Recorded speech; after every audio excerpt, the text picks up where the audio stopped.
Supercoach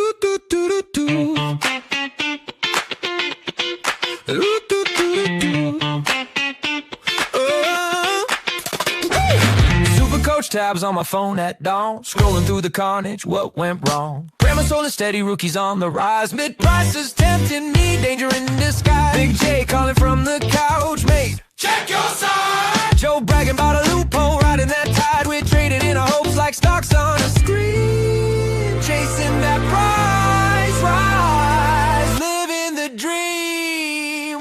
We're the center bounds crew. Hey! Whistle blows, we're riding it through. From goals and behinds to the last upgrade. Greatest game in the world, that's how we're made. From a pig in the guts to the bench from a blues. Every week we're breaking the rules. They fell in our veins, yeah, it's all we do. We're the center bounds crew. Oh, yeah. Got duds on the park, can't win a hard ball. Need a downgrade target, answer that call. Possessions piling up, my captain's on fire. Vice loop lightning, sparks through the wire. Yeah. Trade plan scribbled on the back of a bill. One more sideways move, I swear I'll sit still. But the siren hits Friday, logic is gone. Mate, just push and go on.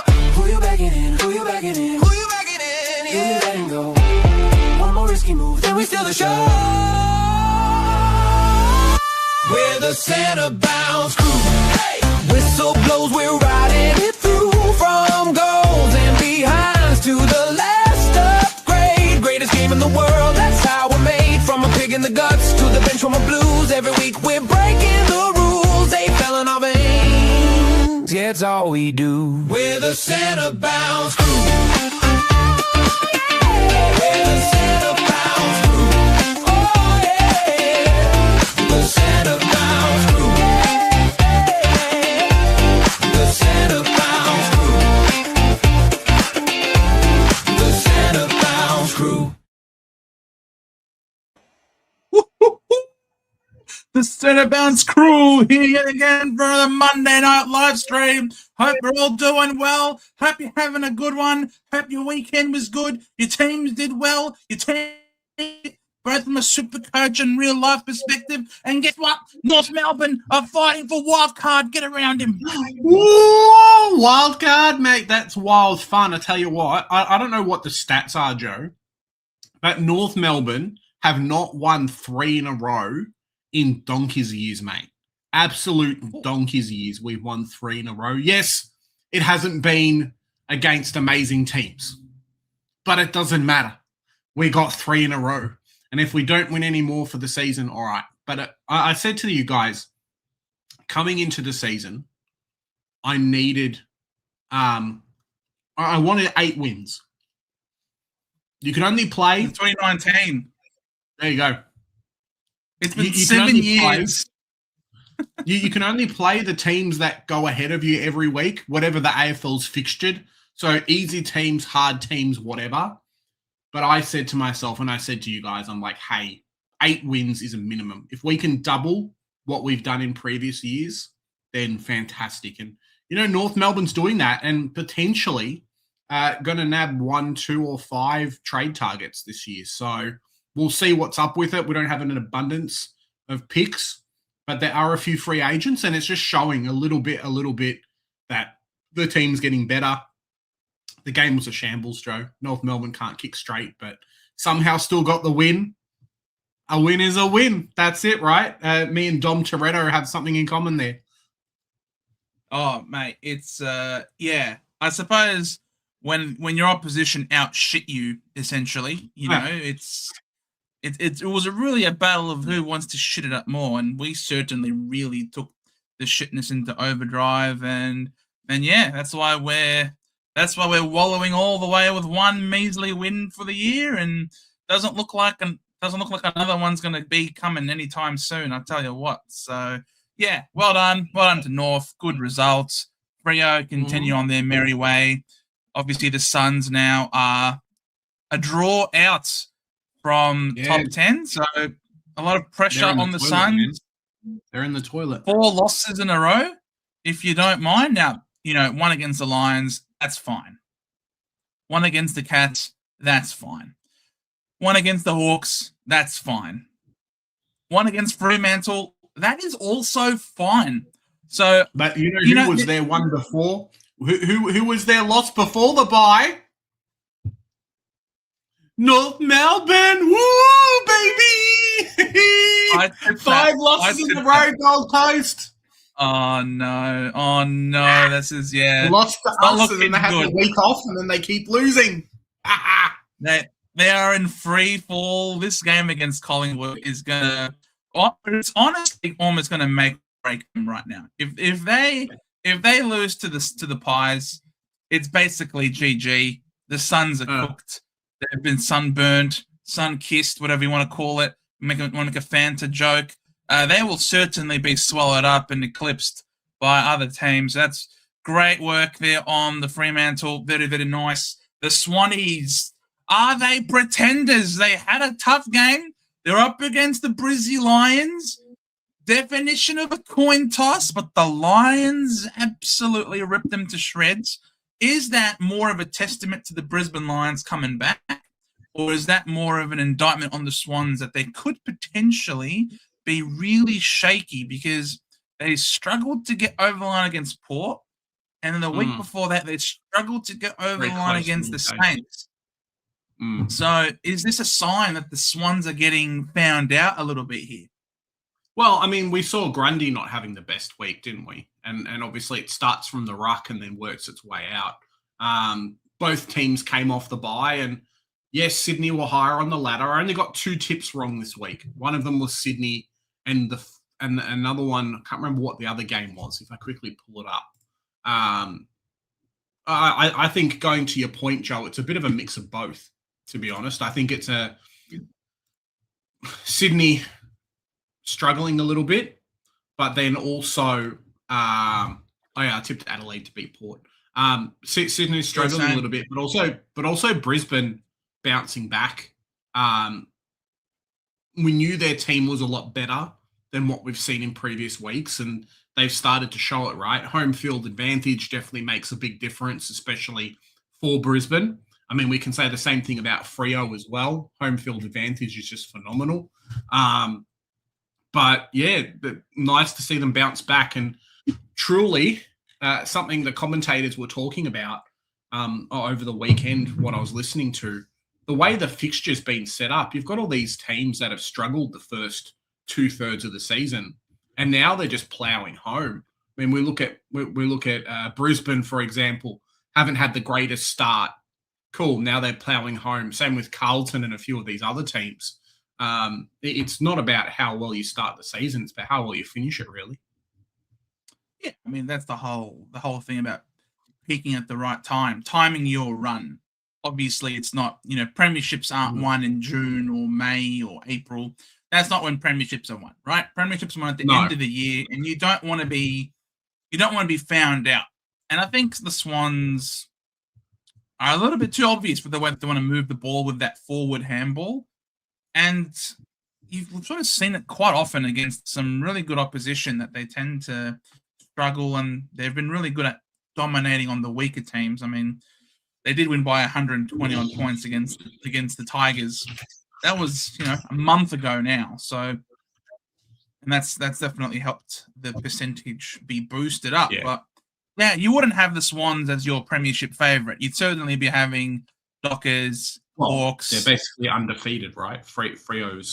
I've been saying it all year, yeah? Freo, sorry for cutting you off, Joe. Freo, multifaceted club, many threats across each line, and their defense doesn't have to be full of superstar players, but as long as they stand up. I mean, Nick Cox on the weekend was doing moves like an Isaiah, weaving in and out and doing spins and all sorts to get out of traffic and break tackles. So if he can, not Nick Cox, sorry, Dean Cox? No, Braden Cox. That's the one. I think Nick Cox was people pointing out VFL time on the weekend. But yeah, like not everyone has to stand up, but their team is just so good that if someone plays poorly, the rest of them just dominate. It's hard to beat the 3 tall setup, and I don't think there's a team inside the top 8 at the moment who can convincingly, you can say, can beat Freo. Yes, they can. Yes, Geelong can do it. Yes, Hawthorn can do it. Yes, Sydney can do it. Yes, Brisbane can do it. But it's not like a set, hey, if both teams are playing well, I don't see Freo losing, to be honest. Their team is so good. Hence the percentage and one loss for the season. It's bananas. Yeah, but the Suns, seriously, to score 29 points. Oh, shit. I think Paddy Voss game. I think Voss scored more than them. There was a good post that came out during the week if I pull up footy scores. 29 for a whole game is just insane. The Hawks did well to beat the Giants in what was a bit of an arm wrestle. A lot of people would have tipped that one to work. Geelong had their bye. Brisbane had their win. Shock loss by the Crom. They just thought that it would happen for him, that they'd get the job done. But no, Port Adelaide came to play and punched him in the face. And still a lot of pride out there at Alberton for Port Adelaide. Melbourne had the bye, Doggies had the bye. North Melbourne, we spoke about them, good win. Collingwood, good win. Did what they had to do against the Tigers. The Suns, we talked about them, they're cooked. The Blues continue on their winning ways, easily dispatching of the West Coast Eagles. As expected, the Saints had a bye. Giants, another injury to poor Daniel. So it's not a surprise that Daniels is injured again. That's why I'm not a big fan. I wasn't a huge fan of picking him, just because you don't want to be using one of those precious last trades on someone who was an injury waiting to happen. But yeah, they lost to the better team. Poor stirring victory against the Crom. Should be an interesting one. They host you boys this week, so it'll be very interesting to see.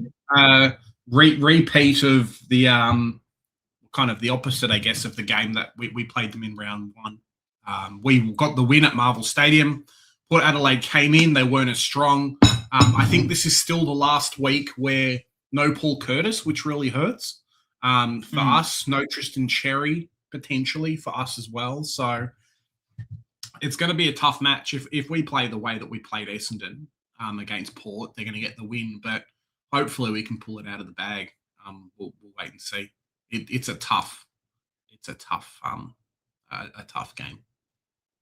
Yeah, Port at home definitely are a much better team than away. The Eagles, they were brave. They're trying to fight it out against the Blues. Obviously playing at Marvel Stadium, longest trip in football to get from WA and Victoria.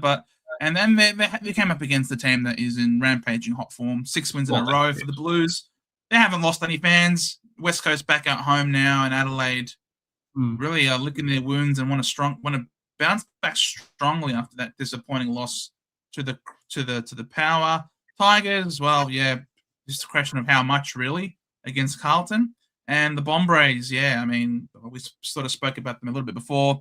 Hard to see where another win is going to come from, and I highly doubt it's going to be this week after the Saints come back refreshed from their bye and just in time for a Nazaya masterclass, probably.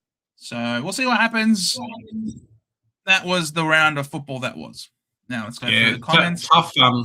Tough game for Adelaide to lose too. There was a few points in the game that we thought maybe Rankin was going to be out for a while. Obviously, he didn't bounce back or do much towards the end of the game. Jordan Dawson did his thing, but then still had a few of these players that just weren't impactful. I mean, probably the worst game Braden Cook's ever played. Dan Curtin, similar thing. Rankin, similar thing. Keane, unfortunately, 5,000 or so super coaches brought Mark Keane in last week and he scored a 43. So there you go. Josh Rochelle, 46 as well. So all these players who, I don't know if it was a mix of they had thrown so many not superstars, but so many players came back for them, Joe, that like it was kind of just players bumping into each other. But on that as well, were you watching the Port game? Did you watch it or were you busy? No, I didn't watch it. I didn't watch much football this week, to be honest. I don't know if it's you guys in the chat. Let me know, right? But I don't know if it's a Adelaide thing, and I've never noticed it before. But basically, Joe, every single mark or every single inside 50 that came like bombing into their Crows defensive 50. I swear there were 3 Crows players that went for it and none of them got the ball. And they were all bumped into each other and they ended up on the floor. There was legitimate times where Ball Ace, where Worrell, and then where like Anand Curvis all jumped for the ball at the same time and none of them got it and it went out the back and then like a Durden scored the goal. Like I don't understand what their plan was for the game or what their plan was for their defense, but it turned out like one person went for the mark and then 2 other players like jumped him. I'm like, bro, like just let your team member mark the ball, yeah? So I don't know. It's a rough game. Really rough game. Look, it's that's what happens when you have a lot of change to the team. Though, when you have a lot of change, a lot of people coming in and out, you don't have that cohesion be built, and it's been some time since those guys all played together. So I'm willing to give them some leeway for the first game back. Travis, how are you, mate? Strength 19, 905.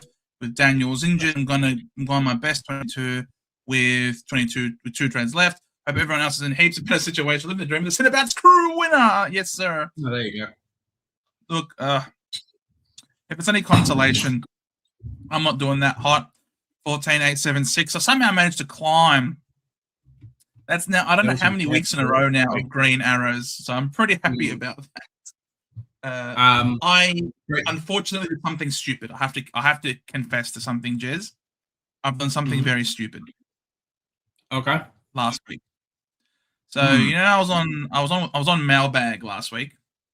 Sure. With Damo and Clarkey, and I'm not blaming anybody for this but myself. But there was some discussions about some really good value options that were available. Here it comes. Here it comes. You bring Sam Banks in, did you? No.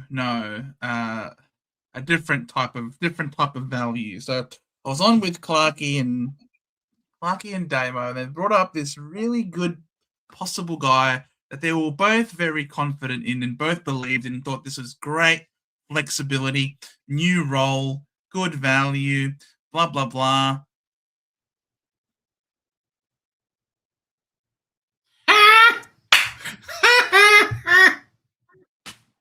Oh, Joe Darcy knowing North Melbourne, he's probably going to go massive, right? Like just to be, redemption on yourself. But man, what are you doing, Joe?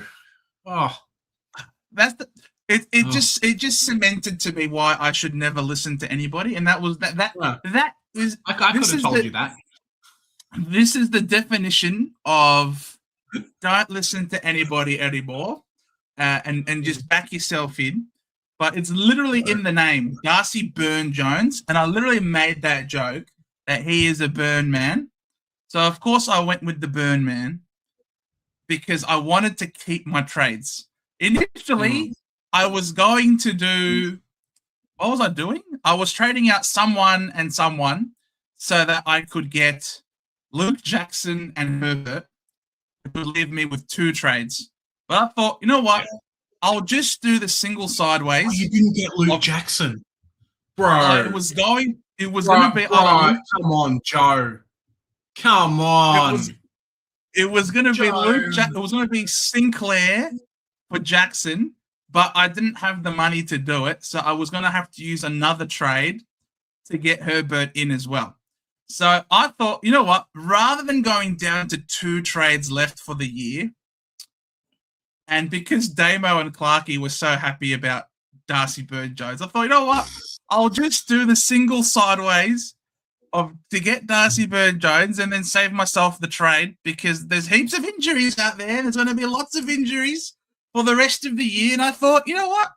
Let's just do that. Let's just play it safe. And yeah, it's pretty bad. It's terrible. It's disgusting. I got a 52 instead of a 127 odd, whatever it is. And yeah, I mean, you only lost by 65 points, I suppose, but I've still got 3 trades left. Yeah, but you're going to have to trade out Burn-Jones. No, I have to keep him. You're going to keep Burn Jones all year. I know. Oh, Joe. But I have to keep him now. Now that I told you it was stupid. All right, it's not something I'm proud of. I did preface it by saying it was stupid, right? I did say that. So I know what I did was wrong. But look, it's okay because it's just a game, and I still have 3 trades. Oh man. Oh. You should have just got Durham. You would have saved yourself like 80k. Nah, and got 70 more points last week. Yeah, it was bad, man. It was very bad. So wait, how much is Durham now? Send me Durham. He's 421. He's still a lot cheaper. Yep. He is still a lot cheaper, and he went 128 instead of 52. So yeah, I lost 76 points on that one. I mean, my week wasn't great. As you guys know, I decided to keep Leo Lombard. I wanted to see another week out of Thilthorpe and Durham. In my head, I had, hey, is Rowan Marshall going to be that guy? Do I need to force him into my team? Cool. He made his break even. He went up a little bit of points, but the money that I had left over, I'm now paying an extra 50k for a player than I didn't have to pay for before. Okay, it's happened. But yeah, far out, man. Oof. At least it wasn't a Darcy Burn Jones selection, all right? At least it wasn't that. No, I would never. He just looks. He's lucky he got to 52, to be honest, because I think he had a bunch of junk time points. Like what? Let me quickly check. I don't mean to like kick you in the pants and laugh at you anymore, but man. No, this deserves to be laughed at. He was on behavior. 25. He was on 24 at halftime. 24. He was on 34 at 3/4 time. Yeah. In the fourth quarter, he made his first and third quarter points in the fourth quarter. Like, yeah, it was a rough time. Let's just hope that he does that every week from now on. That his fourth quarter, 50s. That his fourth quarter.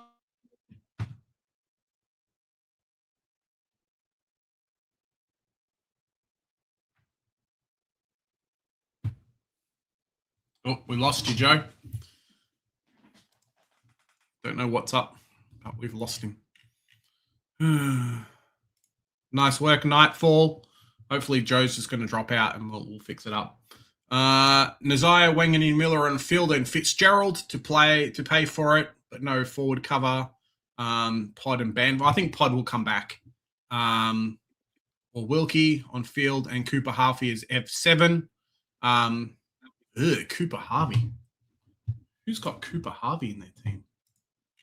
Oof. This guy's got Cooper Harvey. Am I back? Yeah, you're back now. Someone's got Cooper Harvey, Joe. Cooper Harvey? Yeah. He had a blinder on the weekend though. Yeah. So I've been told. He's playing himself into a new contract, which is what, it's what you want, I suppose. I think go Naz. To be honest, I think Naz is a fantastic selection. If I could have gone back in time, potentially, actually, I couldn't have done it anyway. But if I could somehow swing Naz into my team now, I would probably be doing it. To be fair, Naz is a very good player, and I think he'll do really well. And if you've got him into your team, he's got the best front home ever. So, yeah, I think you have. If you can get Naz, you'll be fine. If you've got some trades left over, which it sounds like anyway, I would just be like, cool, no forward cover, and then when an injury comes, I'll just swap it out for a player. I think there's still some available spots there around that price. How you doing, Globes? Go Lions. There you go. Blue Iris. Fitzgerald would be your M10. Interesting. Draper dominated Grundy. Yeah, Draper's been all right the last 2 weeks. That game that our teams played was the worst game I've watched in a long time. There you go. Hey, Mark. Yeah. Mark, how's it going, Mark? So Dean Solomon is not the coach for Essendon. Bring in Hurd now and drop senior players who want, yeah. Who is teaching how not to tackle at Essendon, Joe? What is that? Dean Solomon. Apparently not. Most people said that about Adelaide last night. There you go. Yeah, it was terrible.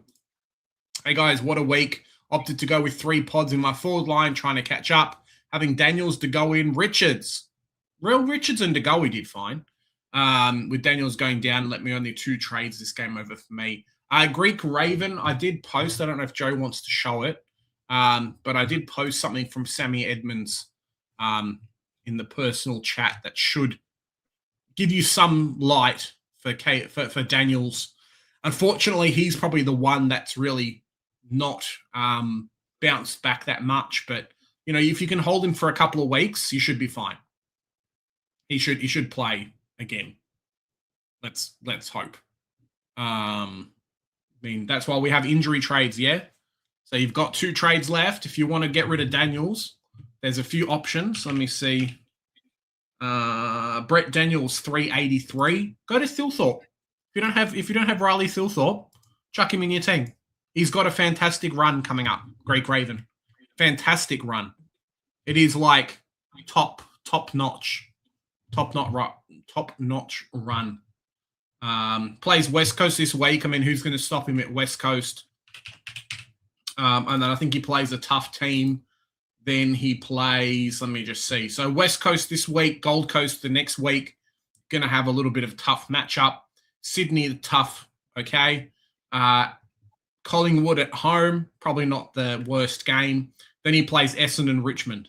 So round 21, 22 is going to be fun alongside this week. So, yeah, I think he could be a great selection for you if you can go down to 1 trade. Josh Fraser doesn't want the job. Worrell bumping into Kane only for Durden. Yeah, it happened, bro. It happened like 8 times. Showdowns have increased pressure. No, I think it was just too many players back in the team. If you look at all their ins, basically the entire team was defenders. Sharp, Farah, Roby had 65 disposals and 0 tackles, Joe. What's going on, mate? Sharp, Farrow, and Roby. You really think the first year players are the problem? You really trying to insinuate here, Jonas, that it's the kids who have barely played, 10 games are the ones who are the reason behind why the team is no good. How many tackles for senior players? How many tackles for the so-called leaders? How many tackles for them, mate? That's the indictment. It's a lot of these senior players need to go, clearly. I know, Poet, it was a bad thing to do there with Burn-Jones. Port Adelaide was it a do-or-die match against Adelaide? They were more desperate. Yeah, Adelaide just thought that it was going to happen, I think. They just thought it was going to happen. They're clearly a better team. They're higher on the ladder, and they thought it would just happen. G'day, Kobe. How's it going? Clearly I need someone to make my decisions for me, indeed. Good evening, Frank. Just not the guys on the footy mailbag, apparently. Or MJ. Or MJ. Hey, I did say Dan Houston did score 111 this week, or 115. So. Broken clock is right. A broken clock is right twice a day. Isn't that what they say? You traded Clark out. That's a banter in the preseason with our man. There's a few people that did, man. I'm not gonna say it, but it happened. Let me see. Poor Frank. That sucks, man. Like, I can't imagine. He'll probably be on my never again list. If next year I can figure it out, so I've got like 24 primos. Okay, Jordan Clark can come in, but so how many people traded him out? He hasn't scored 110 plus since round 6. Yeah, that's it. Frank, thank you for trading him out. Maybe you have released Maybe you've released this son of a bitch. Oh Sorry, God, Frank. no, I'm never picking him again for sure. This roller coaster is too much for me. You know, I Yeah, can't keep my hands and feet inside the vehicle at all times. Joe? The G-force is Joe? throwing me around. What? Frank, you are in a unique position here. You are legitimately in a unique group of people. Look how many people traded out Jordan Clark this week, Joe. 24. Frank, you are one of the 24. If this was a TV show and it was up for $1 million, you'd have pretty good odds. Unfortunately, not in Supercoach last week. Sorry, mate. Wait, no, is that not this week? No, that would have been last week, I think. No, because 17.8% of people owned him last week compared to the week before. Yeah, but I mean, the people who already bought him in, though. These trade-in numbers were okay. 300 bought him in, 24 got him out. So it makes sense. But it's for round 17, isn't it? Round 17? Trade out? Aren't we now round 17? Okay. I'm not sure. If Yeah. this is supposed to indicate this week 24 people have traded him out. I don't know why you're trading him out. But, Frank, anyway, sorry, mate. Sorry, Frank. Sorry, buddy. It's Unfortunately. all right, I'm not here to poke fun. It was just a funny situation. mate, we're all making silly decisions. Okay, maybe not all. I can't say all of us. Some of us are making silly decisions. Myself included. Myself included with the trying not Jones to. shit. Yeah, but yeah, look at that. Poet and I in Centre Bounce 2, we have the same points and the same percentage. Oh, there you go. Can you believe that? The same points and percentage. Why is Poet above me? C comes before P. I should be number one, god damn it. But then again, Poet has got Geelong colours and Essendon's got red and black, so there's no way I could possibly be first. But that is very close. I'm 15th, apparently. Oh, Wardlaw and Order, Paul, a draw behind me. A draw. Right. Oh, And my Reese goodness. as well.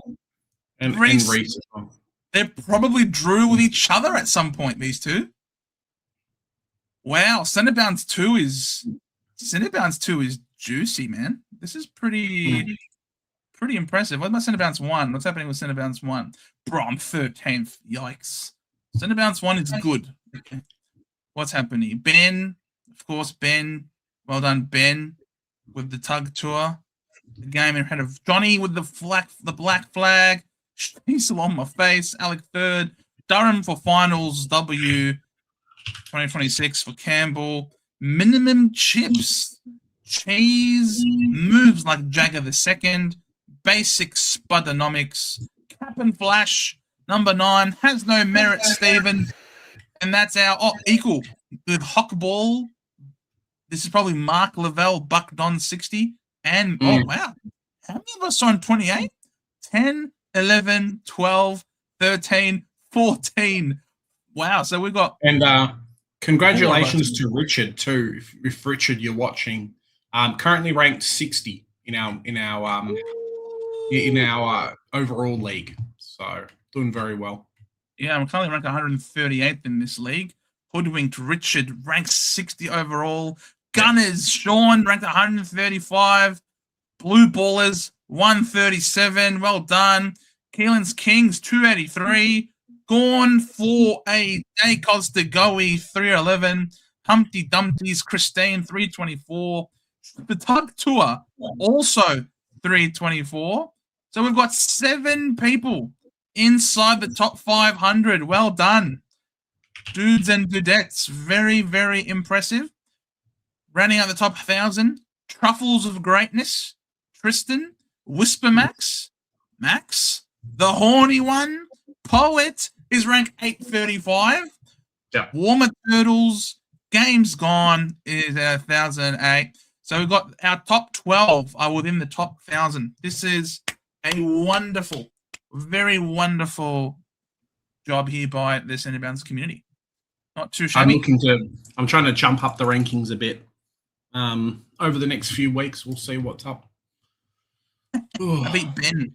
I beat Ben from Supercoach, and so that's pretty good. There you go. All right, what else have we got here? Traded out Richards for Dawson. That is the definition of luxury, you luxurious Brisbane Lions supporter, mate. That's it. Cheers for the help anytime. Go Freo, another win on the boys. For my boys, such a great win. Freddie versus Gold Coast Suns, whole team. Gold Coast are so shit, couldn't score.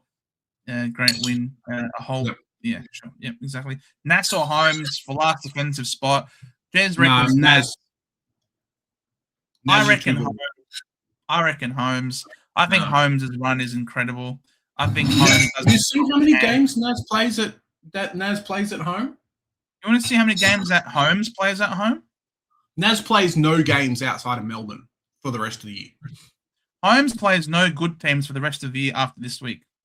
Yeah, but Nas better. Holmes doesn't have the ceiling that Nas. Holmes doesn't have the ceiling. Look at this run home for Nas for Holmes. Look at this run home. So after this week, the Lions, he's got Guis, Sitik, Mill, Cole, S, Nuth, and Rick. Bro, look at that run. Look at that run. He doesn't have the ceiling, bro. He can't do it. Bro, he's got Essendon and Richmond at the Cattery. He's gonna score 23 gazillion. But sure. Nas. You want to go Nas? Go Nas. It's better. Trust. I reckon Holmes is better, mate. Trust in Holmes. His name is Max, bro. He's Max. Maximum epicness. Whereas Nas. Where's Nas? Nas is down here. He's got Essendon for Geelong. Yeah. No, yeah, Geelong's going to tag him. Yeah. Geelong's going to put the clamps on him. Then he's going to cop Finn O'Sullivan. Yeah? No? What do you reckon? Nah. Then James Jordan. Then Carlton's Red. I don't know if James Jordan has been tagging. Like, kind of off the topic, but I don't think James Jordan's been tagging. Or it's just not working out. Like, teams aren't scared of James Jordan like they used to be. Yeah, but I think they'll tag Nas because Nas is their best player. Sometimes you make exceptions. No, I know. I mean, it's been like James Jordan used to be all end all. Holy shit, just James Jordan. But now it's like, oh, Jason Bourne. Who cares? Well, who's doing that? Who's doing that against these guys, huh? He's gonna go ballistic. I like it. But look, you know what? Toss a coin. Toss a coin. Coin flip. Coin flip. Do a flip it. All right. So Nas, think of homes, right? Homes are like houses, safe as houses. So we'll say houses are tails. All right. Let's do houses as tails. Homes are tails. Boom. Tails it is. So Max Holmes wins. That's what I said. My team is finished, so I'm all good. Whole primo team. Healthy rookies on the bench.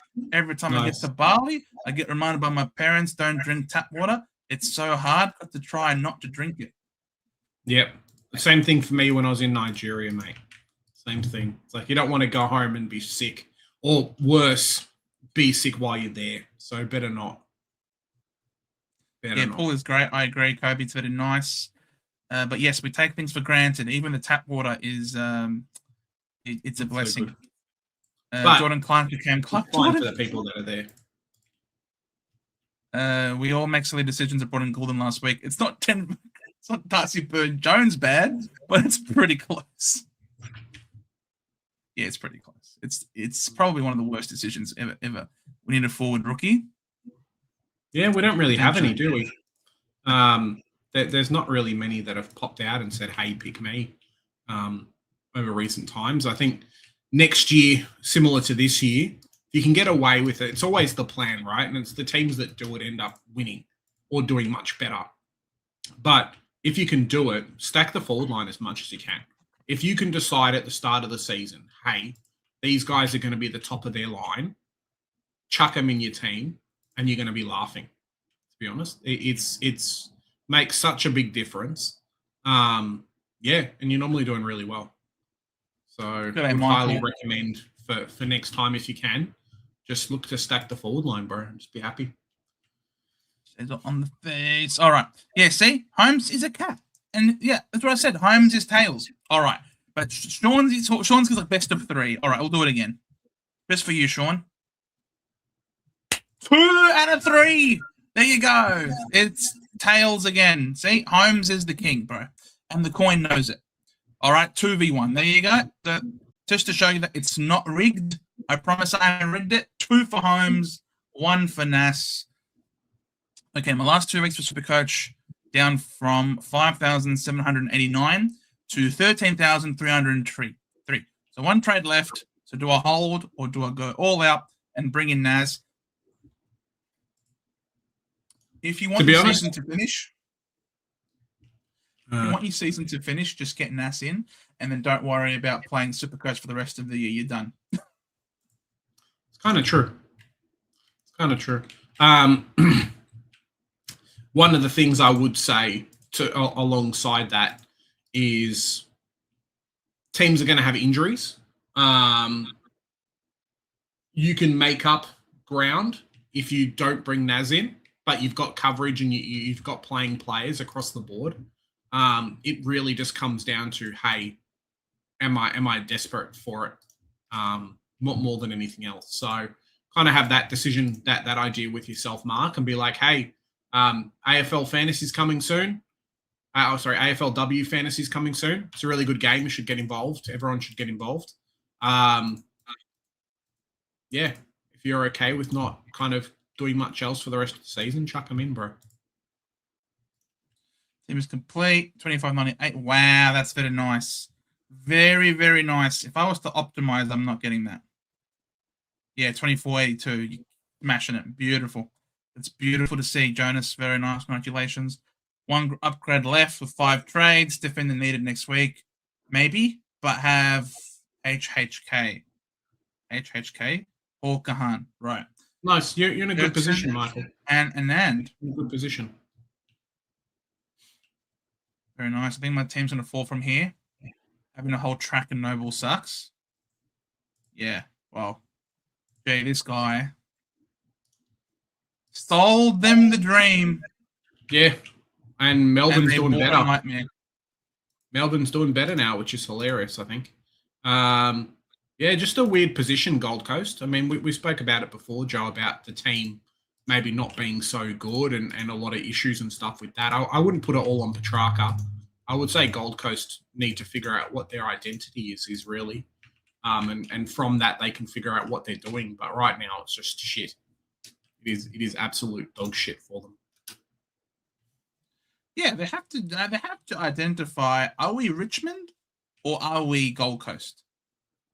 Because that's basically what he's doing. Dimmer Hardwick is trying to turn the Gold Coast Suns into they know no other way. The Richmond Tigers. But that's what he knows because that's what he coached and that's how he won. And that's why it's really hard for those second time, those premiership coaches who move clubs to go to another side. Well, the reason why they struggle so much is because they know the way that they did it. The problem is everyone knows how they've done it. Everyone has studied how they've done it. And now your method is no longer novel. Your method is no longer necessarily the benchmark. Others would have studied it, analyzed it, broken it down, and either adopted it or found ways to exploit it. Firstly. And secondly, you don't have the exact same cattle with the exact same personality that you had previously. And he's trying to transform the Suns into the Tigers, but they're not. They're not the Tigers. They are so much more talented than the Tigers are. What he's got at the moment at the Gold Coast Suns shits all over what he had at Richmond. The only difference being that he had Dusty Martin before. And now he doesn't. But really, if you look at the whole talent across the board at the Suns, they are so much better. How he's not maximizing it is insane. And I honestly reckon it's because he's stuck in his old ways. He doesn't have the drive. He doesn't have the desire because it's burnt out of him. How could he? He's achieved the ultimate success he's had a dynasty, and you watch if Josh Fraser walked into Gold Coast Suns right now as their caretaker coach because they moved him a Hardwick on, They do they well. would be rampaging through the competition right now. Yeah. I think as well, it's kind of on your point, Joe. I mean, we can go about this for ages, right? But I think on your point as well, it's a very much a case of how to explain this.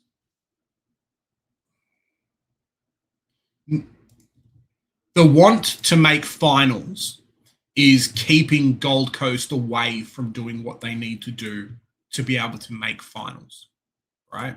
I think the team is so incredibly, incredibly talented, but because they can't do what they need to do, because they can't take a chance and play the kids, and maybe they're losing a game or two on talent, or maybe they'll end up losing a game or two. They won't do it, which is pushing themselves in a position now where it's like, hey, we're really struggling. We can't be like, we can afford to have a down week. We need to figure out what's going on, blah, blah, blah. They just can't do that at Gold Coast. And it's costing them more wins than what it isn't. And as you say, players may start to look for other positions, other jobs and stuff like that. Yeah. Like, hey, we need to run through. We need to play the kids. We need to get guys like Jake Rogers, who potentially may be looking for a trade at the end of the year, out of there. Well, that's what got him in trouble that's what got him in trouble in the first place, right? It was not staying with the wife that caused him to lead and made him shit at being a coach. No.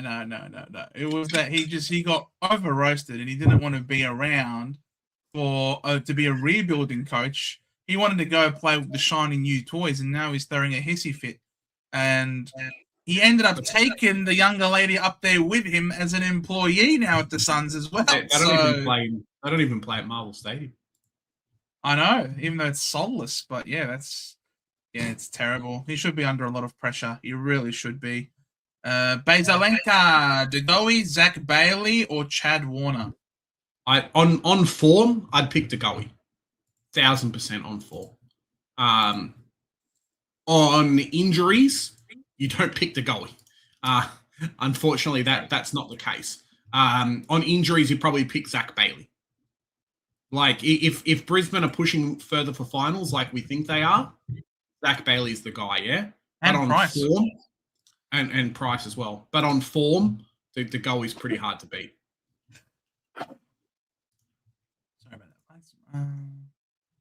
Tony Gamma, Jeremy Cameron, if he gets his arm right, 333K with Pies, Bombers, Roos, Tigers in Supercoach finals. Yep. Yeah, he's looking good. His arm's not going to be right, though. I think he's got some serious problems there.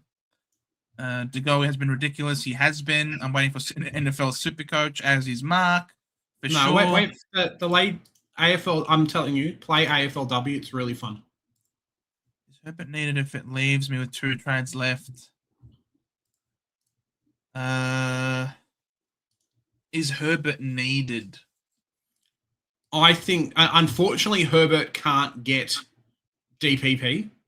We kind of figured this out a while ago. Herbert and DPP don't exist together, which is unfortunate.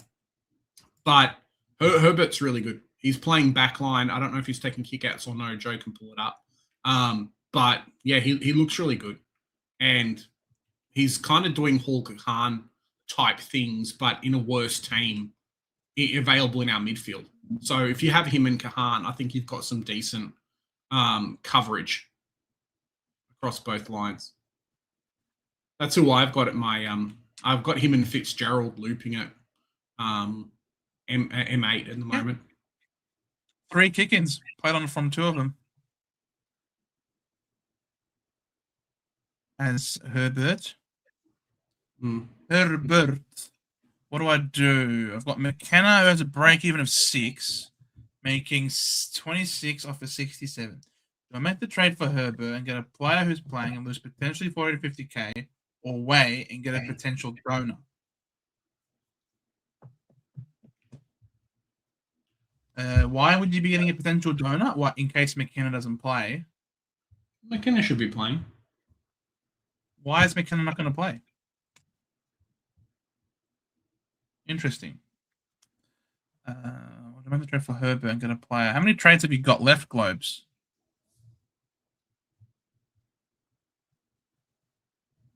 Check my team. How many?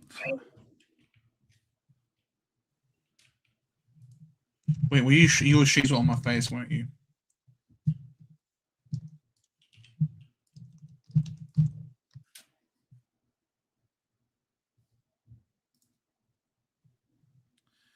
Ash, Whitfield, Worrell, Clark, Aney, Butters, Dacos, Neal, Merritt, LD, Spew did very well. Gorn, Grundy, Shees, Petrarca, Duz, Took, Jagger, McKenna. You already got Nass, Scott Wilkie, got Bont, got Holmes, Cozzy, Banfield. Could you afford a Zach Bailey? 277. Wait, how much do you have in your bench? You said on your. Oh no, you don't see how much money you have. I mean, why is this guy not going to play? He literally played on the weekend, scored a 70. I don't understand why Connor McKenna wouldn't play.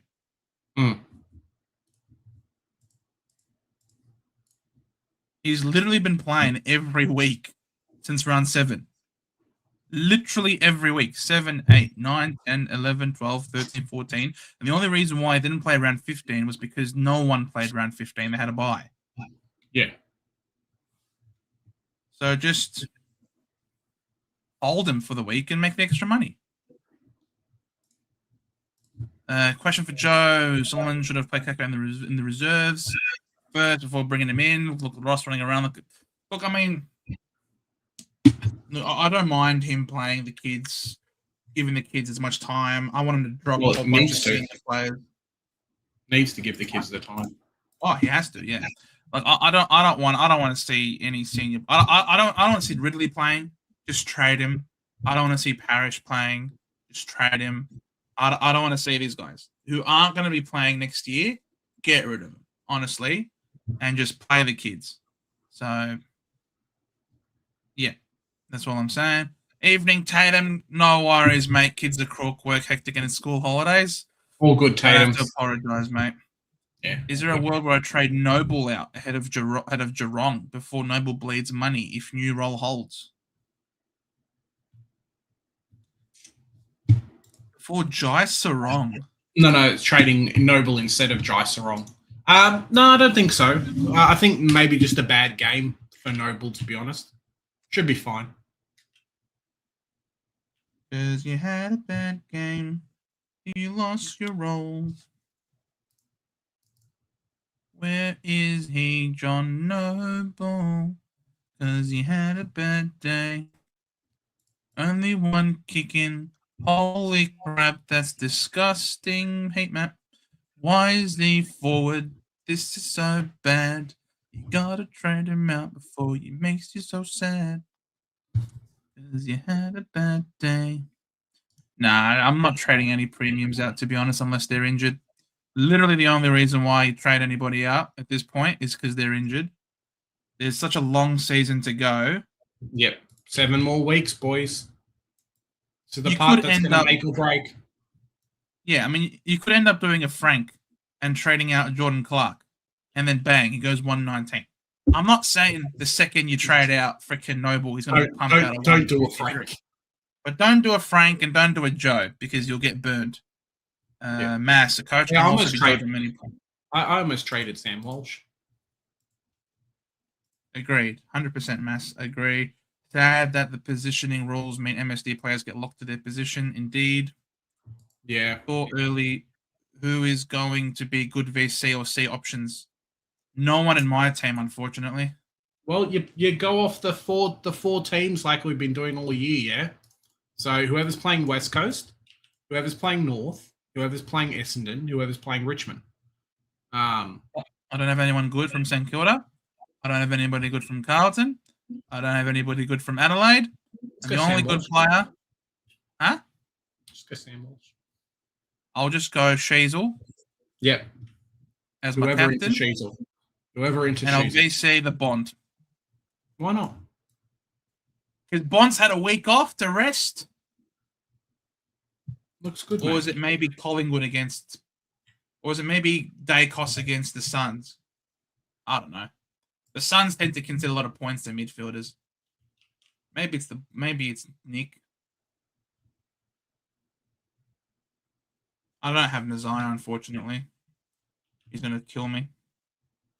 Nazaya's gonna kill me. Well, that's what I was telling people to pick him up. Nazaya's But gonna you kill roll me. heads. So, Na, na, na, na, na, na, na, na, na, na.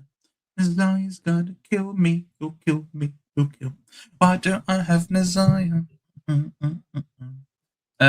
Yes, play for W. Huh? Free, that song, Free From Desire. It's Free From Yeah. Desire. Yeah. I'm freed from Nazaya. My team, my defense is terrified. It doesn't have Nazaya in it. In my opinion, MSD players should get positioning rules. Yeah, they should, but I don't think so. having Vietnamese for dinner, can't wait. Love Vietnamese food. Having like spring rolls and all that's Beautiful. so good. Delicious. Beautiful. Done. Delicious. Is Ron Marshall a play with TDK out for a minimum of 4? I am really wary on telling people to get Rowan Marshall for 2 reasons. One, he plays Essendon this week, and we know how much of a hole Essendon's been for opposition rucks, unfortunately. And 2, he still needs to pass fitness tests. So, yes, he may be the number 1 ruck at St Kilda if he's fit, which there's no guarantee that he's going to be fit now anyway.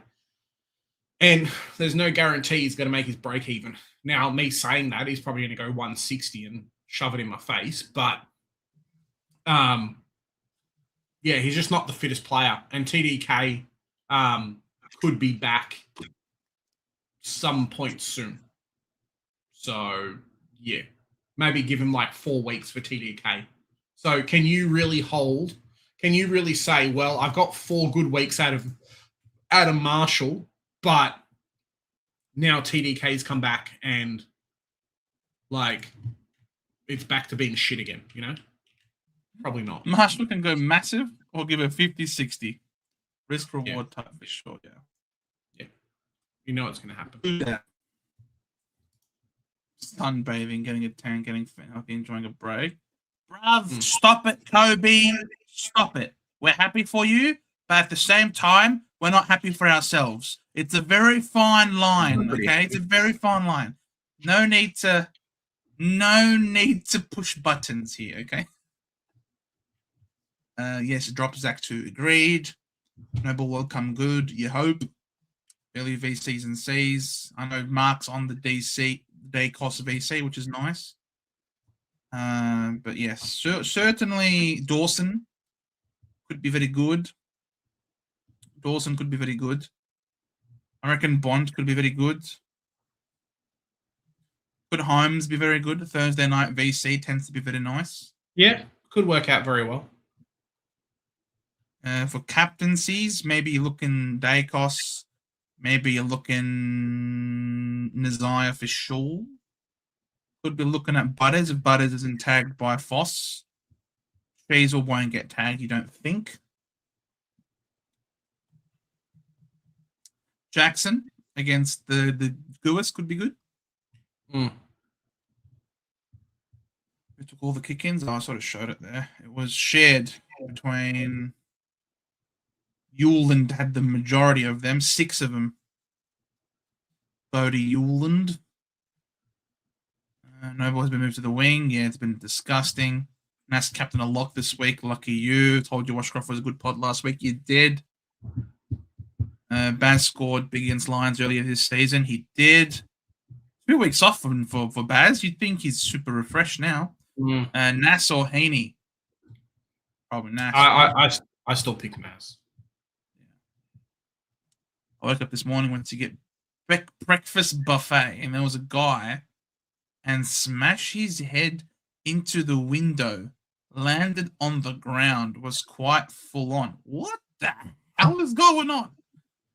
Who averages more, Shea or Tracy? Probably Tracy. Gold Coast are so disappointing. They have so much talent and good players and can't get the win. I know. Yeah, making us. Yeah, it's a makeup. It's a makeup issue for them, to be honest. Makeup and attitude issue for them.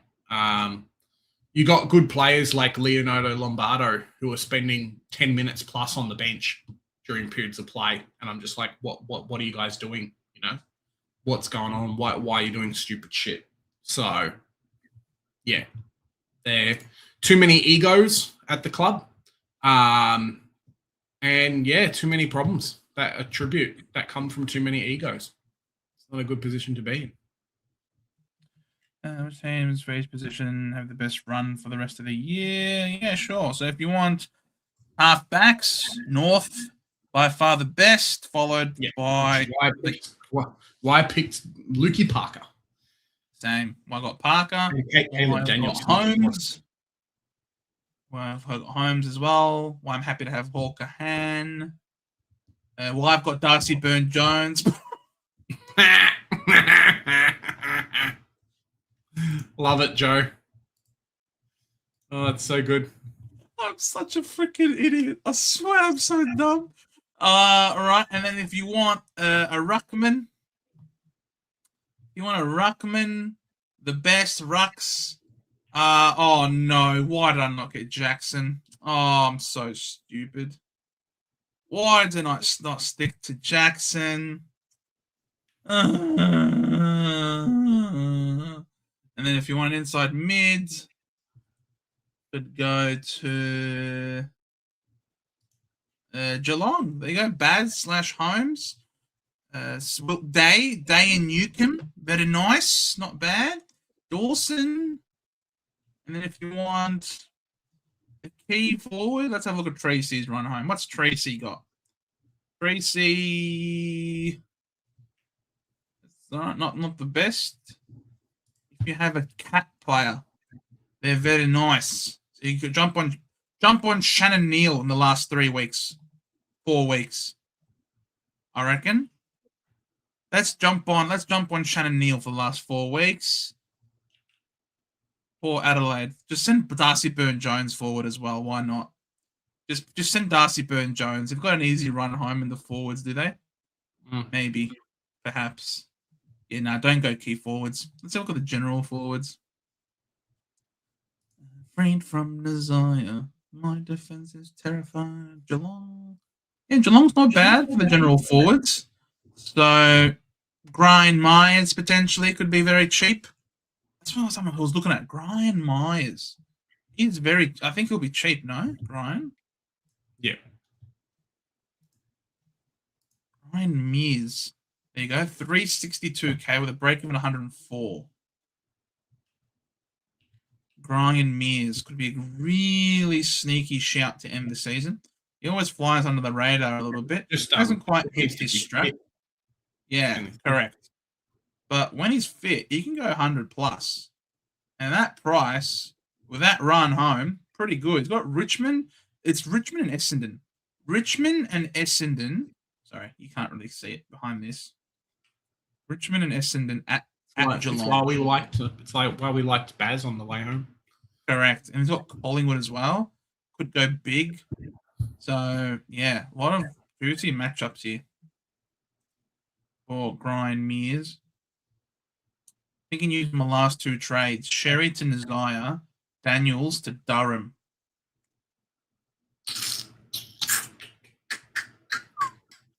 You can do it, Greek Raven. You just have to be wary of injuries, bro. Like, you better have bloody good coverage across your lines for that to be a case, to be honest. You need to have good coverage. Yeah, you really need to have good coverage. Because if you don't, you're in a spot of bother, mate. You're going to really hope that none of your players from here on out have any long-term injuries. Literally, you are essentially saying, Jesus, take the wheel. Once you've used the last 2 trades, I know it's not a bad thing to trust in Jesus, but at the same time, you've entirely got nothing. You've essentially got zero control of the situation at all. No way to react, no way to do anything. The second you have a long-term injury, kaput, it's finished. So look, it's definitely a go big or go home, and there's nothing wrong with going home if it doesn't go big. Home is nice. It's all play FLW. Exactly. Heaney versus against the Dogs, an option as well. They give up points. True. I believe Merritt has to say to Solomon he's not playing in the centre no more. I don't think he's even played that much in the centre, is he? But I can No, tell. I don't think so. I think he played half back last week. The centre bounces. Where are the centre bounces? Yeah, Duz had the most. Parrish had the second most. Setterfield had the third. Same as Sharp and Caldwell. So, like, where is he? Merritt. Merritt had 1 centre bounce. Yeah, I think he's been playing a bit of halfback in other positions. I truly believe with Merritt anyway that you're 100% gearing up for Merritt not to be there next year. Like you're doing everything you need to do to be like, hey, Zach Merritt, it's been fun, but we understand that you want to leave and that's okay, and we're trying to facilitate it so you leaving isn't going to neuter the team. Had 4 kick-ins. Yeah. Gordon Sam Banks told me, indeed. Yeah. So many good players look around. Yes, they do. Shout out to Cooper Harvey and Daniel the Pig. Yes, he is. Caleb Daniel, Joe, he's had 2 40-touch games in a row. Caleb Daniel. Yeah, get around him. Just don't squash him because he's a bit short. He loves a good touch, doesn't he? Mm. Everyone is amazing. No one is perfect. Oh, thanks, Kobe. Did you know in Bali every 5 years they dig up dead people and dress them and put clothes on them and put sunglasses and make them all look like... Okay, that is quite weird and strange. What the hell? Is this the 5th year, Kobe? Kobe, is this year number 5? You have to make inquiries. Is this year 5? I need you to be our on-the-ground reporter. Guys, it's that time of year again. They're doing it. What the hell? Darcy Byrne-Jones, future generations are going to be singing songs about how shit that selection was. I have no doubt, Mass, you will be here to remind me of it till the end of time. Would you go Daniels and Banks to Naz and Shea, or Daniels and Dirksen to Parker and Shea? Can you get Parker and Naz? No. I know that it's not going to work out, but if you could get Parker and Naz, you'd be doing well. If I had to...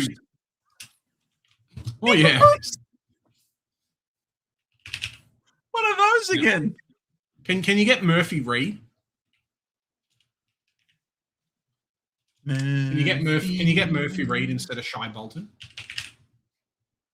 Yeah, how much is Shea Bolton? $450. If you can get Murphy Reed instead. He's really good. Shea Bolton sucks. Murphy Reed is 5 times the player he is. Essendon needs to tell Perkins not to kick for goal, pass it off, 4 points, but also he's gone out 2 from here. Yes, I agree. Perkins, I've seen enough. Stamp his papers. Tell him to piss off. I'm surprised Sardis isn't getting games. Time to bring Sardis back in and tell Parrish to piss off. Parrish, it's time to piss off. I want Durham, Parrish in the midfield. Stuff him. Do you think Butters goes to Richmond? No. He goes to Dogs, I think. One of the worst kept secrets in the league. It was basically set in stone from last year. Yeah. If you use all your trades, you need to be careful. Agreed, Kobe. It killed me last year. It killed me last year, yeah. 100%. I went from 250 to 15K in like 6 weeks. Very sage advice.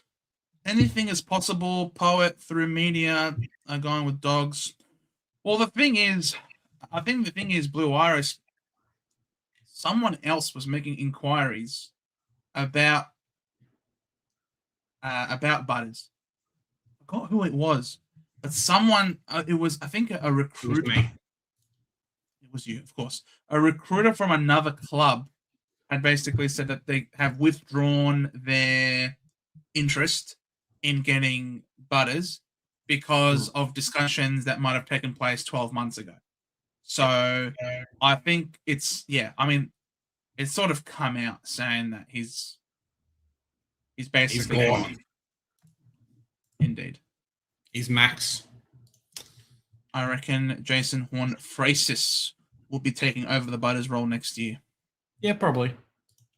There's a few of them, right? I mean, they're definitely gearing up for Butters not to be there. So there's a few of them that are like, hey, we've got to figure out what's happening and make it happen and go from there, really. Yeah, it might have been the Collingwood manager, Blue Iris. Yeah, I think it might have been. Because I think Collingwood made inquiries, yeah. And then the manager came out saying, yeah, I think maybe not. That's basically done. It was a bit like the whole Baz to Geelong. One of the worst kept secrets in the AFL. Everyone knew that he was off to Geelong. The year before it happened, everyone knew he was gone. And he didn't even try to hide it. He was going to games sitting there with the injured Geelong players. Like, it was so ridiculous. Anytime. Thank you very much. When does a Tassie start? 27. 2 years. 2 years. Or 28, I mean. Yeah. 2028. So next year they have another year in the VFL. And then after that, then they're in. So 2 years to go for Tasmania. Yeah, 100%. It's like we said, it's one of the worst kept secrets in the league. Need Chad Warner in my team. He was the only one who showed up on the weekend. It was like the grand final all over again when they got absolutely thrashed by Geelong. No one showed up for the Swans except for Chad Warner, and that was the exact same thing on the weekend. No one showed up from the Swans against the Lions except for Chad. What an incredible performance it was by him. Like, we really need to sing his praises because that game he had on the weekend, 28 disposals, right? 28 disposals, 7 tackles. So he did the two-way stuff, and he kicked 4 goals, 1. Yep. That is truly one of the best solo displays in a thrashing where none of his teammates came to play. That was very impressive by him. And they couldn't get the win. Couldn't get the win. No. Because they suck. They don't suck. I'm obviously joking. I brag for They're a pretty good team. But they're a very good team. they're a pretty good team, Sydney. You got to remember too, as bad as Brisbane's been playing, they need to, like, it is this team that's won two in a row, yeah. So. Oh, absolutely, 2 in a row, and they were one Jordan DeGoey goal away from having 3 in a row, and pretty crazy. You know, people, Collingwood complain how was it Maynard who got blocked or Quaynor or something like that, but you can't forget in that grand final when Brisbane lost to the Pies, the umpires paid advantage when they had the free kick, and no one in their right mind would ever have paid advantage from that spot. There was no advantage taken. It was an absolute farce, and the Lions were robbed a very clear opportunity to enter inside forward 50. So, they still could have very easily have won that game and still gone 3 in a row. So, yeah, crazy stuff. Crazy stuff. This team is stacked all over the place. It's a joke. I hope Morris doesn't miss out on the common because of bad umpires. I think the AFL came out and said that it was a wrong decision to call off that goal because he still kicked it over the man on the mark. Yeah, all right, he's got 1 less goal than he otherwise should have, and it would certainly really suck for him if come end of the season and he misses out on the Coleman by 1 goal. But how many behinds did he kick during that period of time as well? Yeah, like 0. cool, he missed out on the. No, I mean, but throughout the year. So, like, yeah, he might have missed out on the Coleman due to by 1. But does that excuse all the other goals he missed throughout the year? Probably not. So I think one goal at a tiny bit of time doesn't make or break anything, to be honest. Yeah, but it was a goal that he should have had. That was taken away from him. I'm not saying not. I'm just saying, like, if he had kicked a goal that was an easy goal in another game, then we wouldn't be having this conversation. So, doesn't matter. Look, to be fair, I don't know anything about running either. Scored 23-32 and up 11k spots to 14. Hopefully onward and upward. Very nice, James. Nice work, James. I wish North would have kicked straight. Essendon didn't deserve to be that close to you guys. Yeah. And I think that's one of the issues that the club's going to have to figure out too, is where too many games this season that we've won but have been lost, but have not been losses, but have been games that we should have won pretty easily for, and we haven't. So yeah, it's going to come back and bite us sooner rather than later. It's not going to be good. Look, bad kicking is bad football, and you never know when you're going to have a really bad week. I mean, look at Fremantle last week against the Cats. They couldn't kick straight to save their life in that first half, and yet they managed to find it around and turn their first fortunes around, which is very impressive. Low percentage is going to kill us. I mean, isn't the arc always poor? Let's be real. Who finishes 6 through 10? What was we did a ladder predictor last week, didn't we? Yeah. So we'll tell you what it is based on our ladder predictor. If we go back to the ladder predictor, we said that 6 through 10. Nah, bullshit. The Suns make it in. Sorry, we have to change this. The Suns are not making it above Carlton. I can't see it. Gold Coast. All right, guys. Hello, Aria. Hope you're doing well. All right. Time for widget. Updated widget time. Now that we've seen another week of football, who wins? Okay. Is it the Suns at home, or is it the Pies? All right. This basically makes or breaks the Suns, I feel. Aka, good to see you, mate. Very nice wallpaper. Beautiful. Love to see it.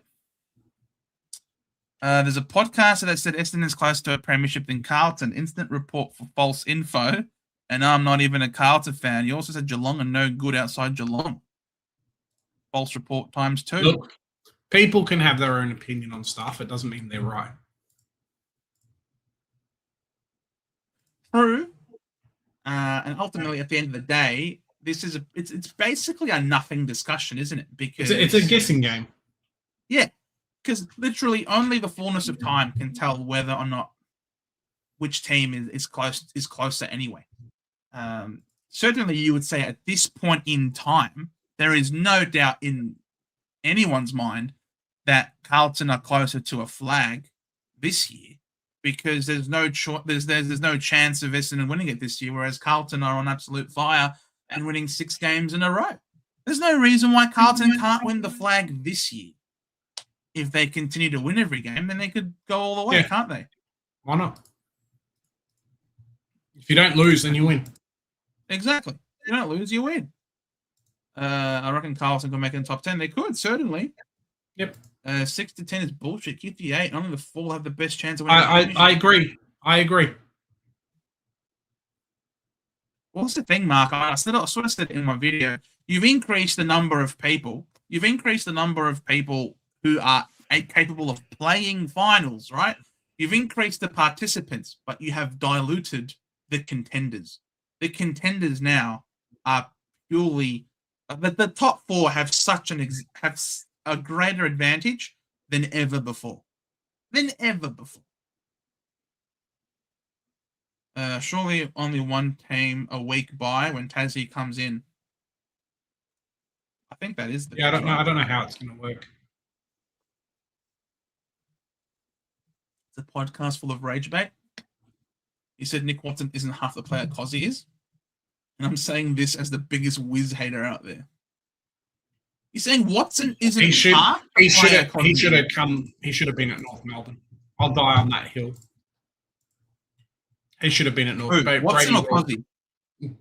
Both. Both, to be honest. We could have had both. We were in a position to have both. And we picked neither. So, yeah. Who the hell is this podcaster? Steven from Zero Hanger? No way.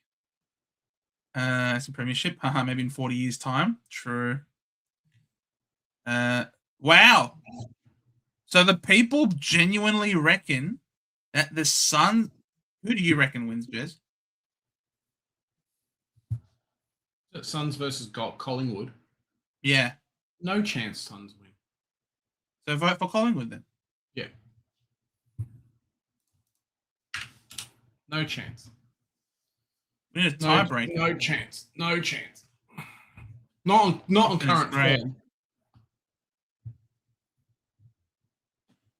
Jonas.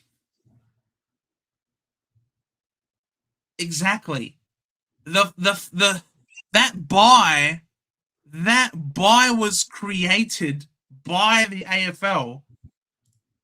So what do? The AFL will create something else to offset the fact that they've created a buy round. Why not just scrap the buy round? Why not scrap the pre-finals buy? If the pre-finals buy is so disliked, then scrap the preseason, then scrap the pre-finals buy then.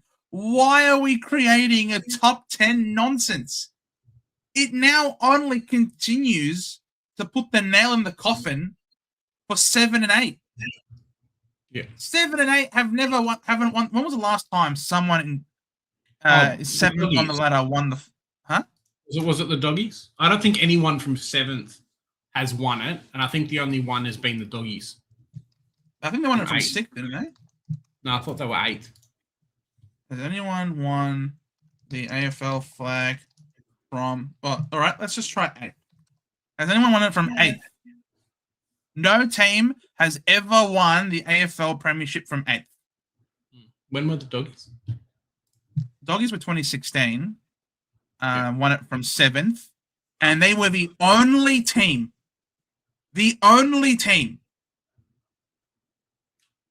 So 7 and 8 basically put a line through them. Already it was a nigh statistical impossibility for 7 and 8 to win the flag. Now you make them play another game to justify it. You've absolutely put the nail in the coffin for two contenders. For what? For what? What's the point? Yeah, the Hawks made it a prelim, but they haven't won it. They haven't won it. You're either a winner or you're not. It's just more games. That's all it is. With 3 huge injuries and lots and lots and lots of umpire assistance. And I will not hear it from you, Akka. The umpires 157,000% were all aboard the Doggies train to win the flag that year. You guys were absolutely kissed beyond belief. Beyond belief! You guys were kissed to oblivion. And you goddamn know it. And I don't care. I am not disappointed because I actually wanted the Bulldogs to win that year. I wanted the Bulldogs to win. But having said that, you cannot deny the umpires were all up your you-know-what. I am sitting. I am sitting. Leave me alone. His name is Hunter's Pod Ethan. We'll punt him in a second, I reckon. Lions will beat Geelong at home. They certainly could. I think they did. Brisbane from 5th. Yeah, they can. Or they had you sort of host their home final. It doesn't mean it can't happen. 6 weeks ago, any team in the finals can go on a heater. Yeah, but can that heater be sustained all year round? And finals football is different to regular season football. We know this. We know this. That home and away football is one thing, and then you get to finals football and it gets elevated a notch or two. So you can have a nice streak in the home and away season, but then you could get exposed in I mean, look at the Crows. The Crows won the minor premiers. They obviously had a really good run last year, but they did not win a single quarter in 2 games and were bounced out in straight sets. And it's not, and I think it's clear that if the statistics are how many finals series have there been with 8 teams, right? It was ever since just the year before Fremantle came in. There have been 32 final series. Never in 32 has there been a team win it from 8th, and only 1 in 32 has won it from 7th. So it's historically low odds. It's not, we're not talking about 5 years, 6, 10, 15, 20, 25. We're talking over 30 of them. Surely that's a big enough sample size to recognize that if you're 7th or 8th, you might as well put a line through you. And then you factor in that they have to play an extra game now to play against 9 and 10, whilst the teams above them get a nice week to rest and recover. Gee whiz. Gee whiz. Gee whiz. But there goes to go. Houston are playing far better than the Suns combined. Okay. There you go. Zach Bailey or Sam Durham? Bailey. For sure. Yeah. Here's a hot take. I would absolutely not give us an assistant package. Could have traded Mary for 3 first, since I know we're a big club. Big clubs don't get assistance packages. I mean, Aria, I don't know what to tell you, but there is no club bigger than West Coast. And West Coast got assistance packages. West Coast are the biggest club in the land. Ask Michael. Anything is possible. Anything is possible in anything, Michael. A meteor could fall out of the sky and land on us and all die. You know, yes, we can't. It's not very nice. Not on me. Or Jez, you never know. You might end up getting some great news that your wife is pregnant with triplets. You know, like just out of the blue. You never know. Anything could happen at any point in time. There is, anything can happen. I mean, yeah, sure, anything can happen, but you gotta ground it in realism. Yeah, you guys got a package. West Coast are the biggest club in the land, and they got a package.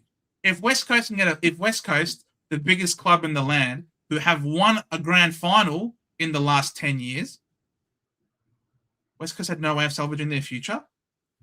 All they had was a bunch of aging stars.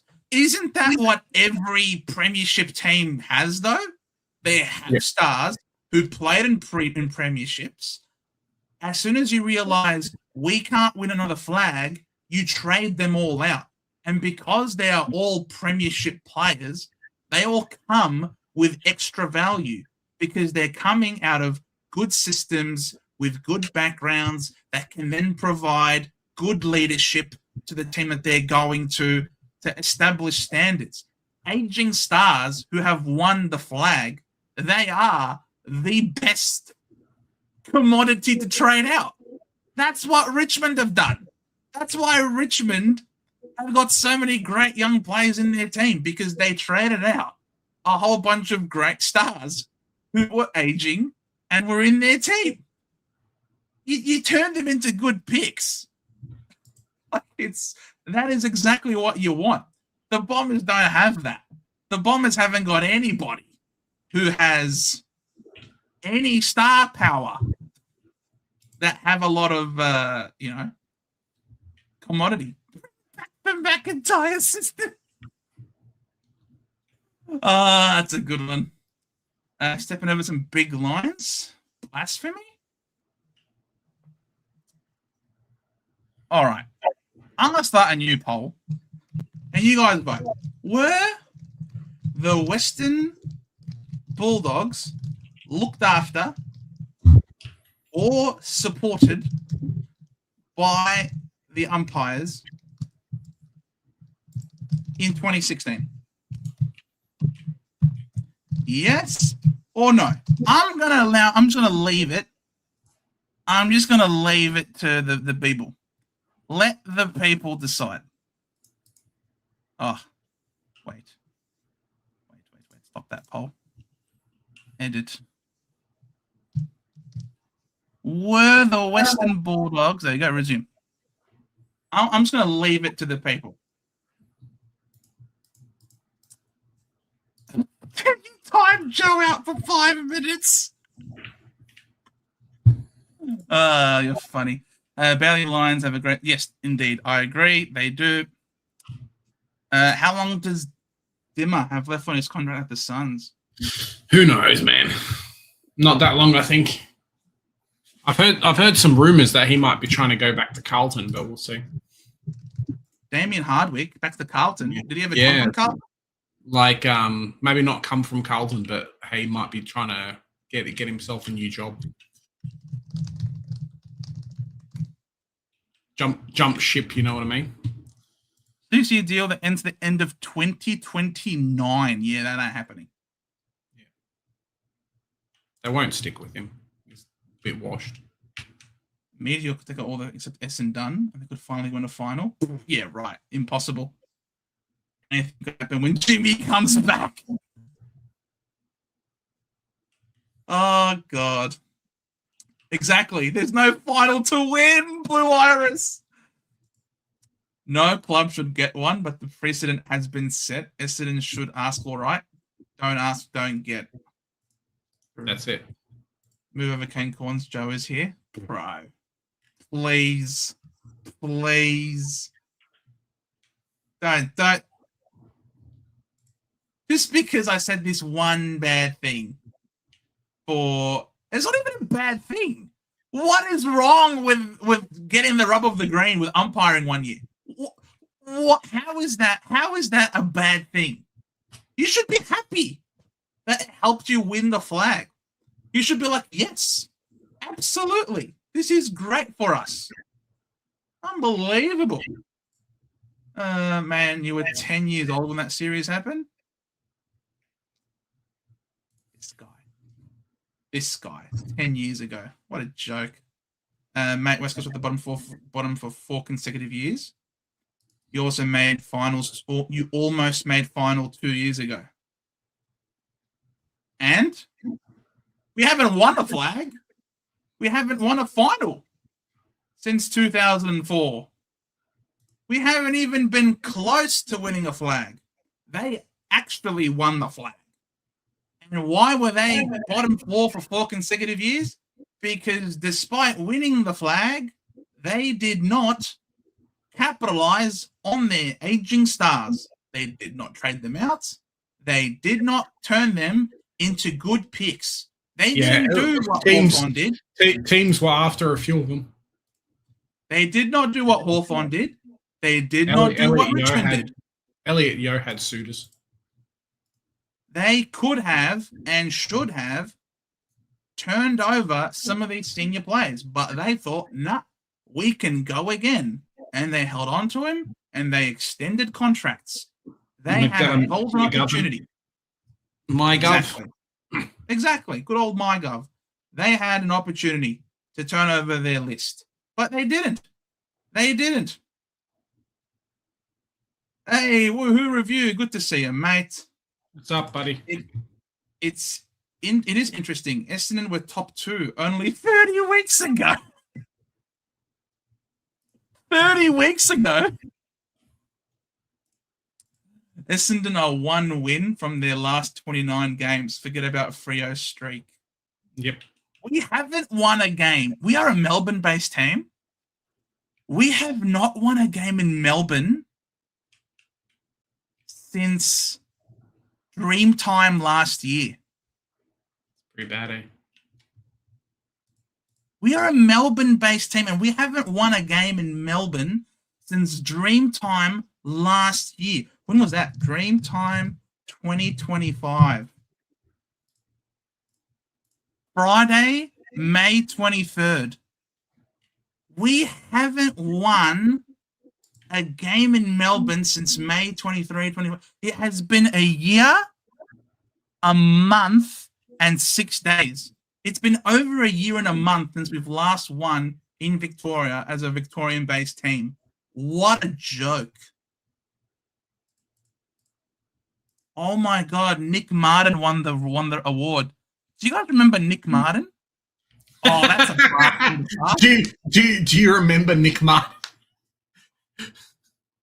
You know what you sounded like? You know, Mad Max? How he's like with the kids and they tell like Dreamtime stories? Oh, yeah. Back in my day, we had electricity and these things called cars. And do you remember Nick Martin? Oh. Nick Martin was the storyteller. Nick Martin was the lover of the community. He came to us as a pre-selection. He wasn't even good enough for the draft. And we turned him into a Supercoach primo. Ooh. Oh, God. Love it. Far out, man. Oh, Nico, poor Martin. Nico Martinus. Oh, I almost going to cry looking at him. Oh, days were better. Days were better back when this guy was around. My king. Oh, Jesus. It's been so hard without you. The Lions are the umpire's pets of all time. Nah, man. The Lions are good. You can't say that they're good umpire's pets. Yeah. Just having a laugh. I'm glad I'm providing it. I wish, Mark, did you watch last year's grand final? What are you talking about that? I love it. Hey, Dibbles, Supercoach, how are you, mate? Love missing right in the fields. I know, man. 100%. Is he back next season? Yes, he will be. He will be. Nick Hind. Bring all these bikey friends to the game. Freaking Nick Hind. Oh, my God. They appoint an all Essendon panel to basically pick her. The pain's just going to continue. Pain is all I know, man. Legit. Pain is all I know. Oh, freaking. And my dad's a Hawk. Can you imagine how much pain and suffering I could have had if my dad just put a freaking Hawks beanie on my head? Or a Hawks scarf? Just give me a Hawk onesie. I wouldn't have known any different. Obviously, I would have been a completely different person if that was the case. I wouldn't. It's not character building to barrack for the Hawks. I just got to say, pretentious brats. But yeah, look, I don't know, man. Medium Joe, the teller of tales. Martin has become folklore now. Told you. Stuff from fairy tale. You remember Nick Martin. That's it. Look, yes, West Coast could have traded their aging stars. Did they have much currency? Absolutely not. No, that's a lie. That's a lie. McGovern, teams were after McGovern. Elliot Yeo had some trade value. Dom Sheed had some trade value and stuff. They just didn't want to trade them. They wanted to go for another premiership, as Joe said, before, like when Nick Nat Nui was still around as well. Yeah, so they 100%. Like it would have been bad to trade them, no doubt, but they had trade value at the period of time.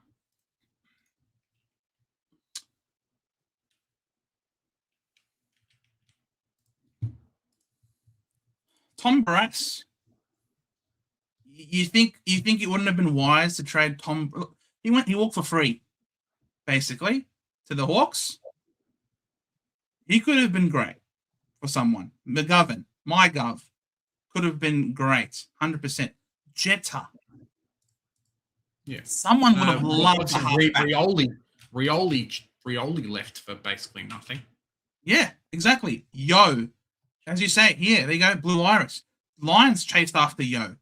Lions weren't good. North Melbourne were after Yo. North Melbourne had put a contract in front of Yo. The West Coast didn't take it, obviously, but North Melbourne were after him. They would have gone so much for Yo for people who wanted him. Liam Ryan could have traded him out sooner rather than have him walk at the end of his career just to basically walk to the Saints. If the Saints wanted him now, someone would have wanted him earlier for sure when he was a lot more dynamic. Darling, people would have loved to pick a key forward in Jack Darling. He went to North Melbourne for nothing. Cripps, solid role player. Mark LeCras, what a gun! He'd be Kennedy. There's so many great players in this team. Willie, Dom Sheed, 100%. Shuey, I don't know. Things obviously the punch difference didn't help. But there were a lot of players here that people were definitely chasing that had trade value and certainly would not, had they used the assets that they had, they would not have spent as long as they did at the bottom. And that's the thing. Teams spend time at the bottom mostly, for the most point, then piss off, Aria. If you honestly think that these players genuinely did not have trade capital or trade value the year after they won their flag, and they didn't decide to trade them out, and we just simply agree to disagree. And plain and simple, agree to disagree. I think West Coast had opportunity to trade players out, and they didn't. And you agreed to it. Literally, where is it? Yes, West Coast could have traded their aging stars. They could have. Like, if you acknowledge that, what's there to be arguing about? Thoughts on Rankin? Why did he score? Oh, he got injured. Yeah, he got injured, and then he kept playing. Kept playing during the game. So I don't know if he's going to take time off or not, but it looked like he landed funny on his leg and spent a little bit of time off the bench, so like not on the field, and then came back obviously, but didn't look great. Didn't really get involved much. I wonder if it was versus a lesser team, would they have kept him on? I'm not sure. It's Roy. Nick Hunt interview. Oh yeah, no, I wasn't gonna do that. No, I've already said that once before. Roman Bryan, that was hilarious. I wasn't that. I was cursed to the dogs. Fair enough. Twisted concept to complete full 22 with Desire. I trade out Nando's instead of Clark. What? And can get a cheap Franken or Errol for a 23rd in a couple of weeks.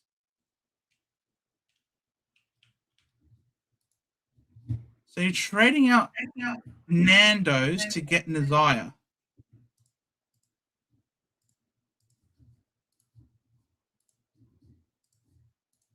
Yeah, I don't know about that.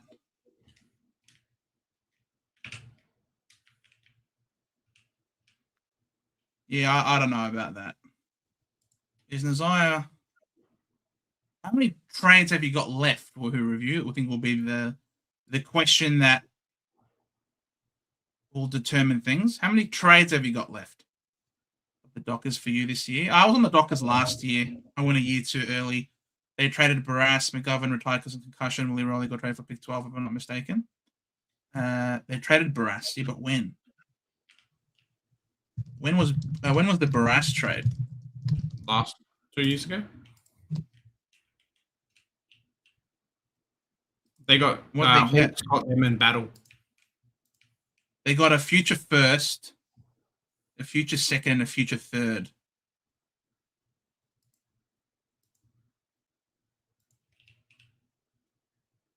For a team that ends up playing deep into finals every year. You know, the thing that hurt West Coast, in my opinion, more than anything else, has been their inability to draft good players at low draft picks. And we say low, but it's a high draft pick, right? Those couple of years where they traded down and got the likes of Elijah Hewitt and stuff, who really haven't come on. Like, they've been okay players. The players that could have been selected by their team at those points in time, I think would have been better for them, to be honest. And it's somewhat set them back.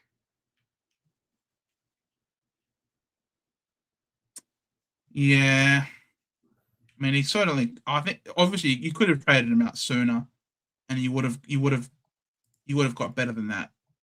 I think Barras as a defender is worth 2 first-round picks. I think Barras is one of the best defenders in the comp.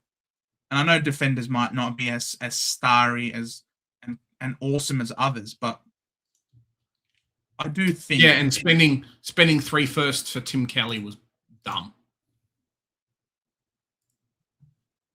And you wonder why they finished low on the ladder, right? It's poor it's mismanagement. Nando's and his team look cooked, despite his recent scoring. They do look cooked. They just look a bit bereft of anything. At the moment, he is elite. Yeah, like the Hawks absolutely won this trade. Absolutely, without a shadow of a doubt, the Hawks won this trade. There's no ifs and or buts about it. Let's be real. If the Eagles had moved Barras on earlier, definitely would have got more for him. For sure. Why were they traded after a flag when all in didn't work? Then COVID hit. The timing was just bad. Yeah, but the thing is, a lot of these players got injured, but then they got injured again because they were held on to. You can still trade out a player who just got injured and say, look, you'll get out of them. They'll come good. They just were unlucky with injury at the end of the year. Like they don't have to be in pristine condition to be able to be traded out, especially when you've shown what they're capable of. The second you realize, can this team do it again? The decision should have been very quickly to move these players on. You have to be ruthless. The Hawks were ruthless. The Hawks were very ruthless. Lecrae retired in 2018. Would be interesting if, a young team wanted to get the leadership to throw some money at him. Uncle for Rankin, yeah. My favorite game to watch this year.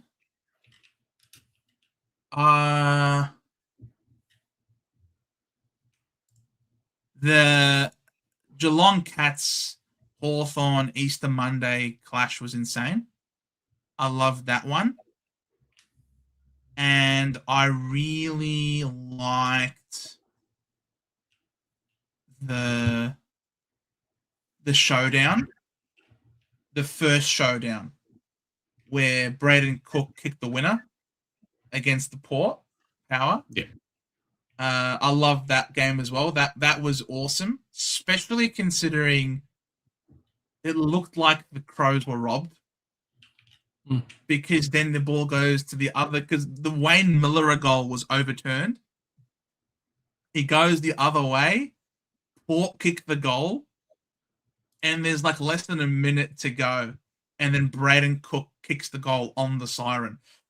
That might be my favorite game, I think, that I've seen this year.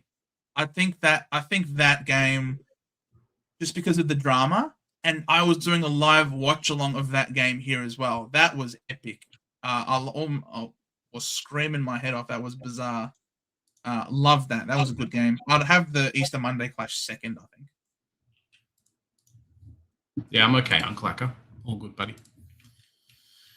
West Just Coast listening to Joe. Kicked. Could have kept pick 3 and drafted Jagger or Murphy Reed instead of drafting Poe Radley. Lions vs Doggies is my favorite game this year. Fair enough. Dogs Lions game was epic. Mine was Hawks Cats Easter Monday. Hawks man. My cats. Oh, perfect. For the entire night. That's pretty good. Hawks versus Dockers for the grand final. Oh, you know what that means? Hawks win the flag. Once it cuts question, Jesus, it's rough. Hard to explain. 4 trades remaining after this week. We need Nazaya. I love it how it's a we now. The royal plural. The majesty. Was it the plural of majesty? We need Nazaya. I could trade out Crack. Then there's a whole forward. Trade out Clark. Whole defense. What does the whole mean? Oh, a hole in. Okay. 3 playing rooks in midfield means I can loop them.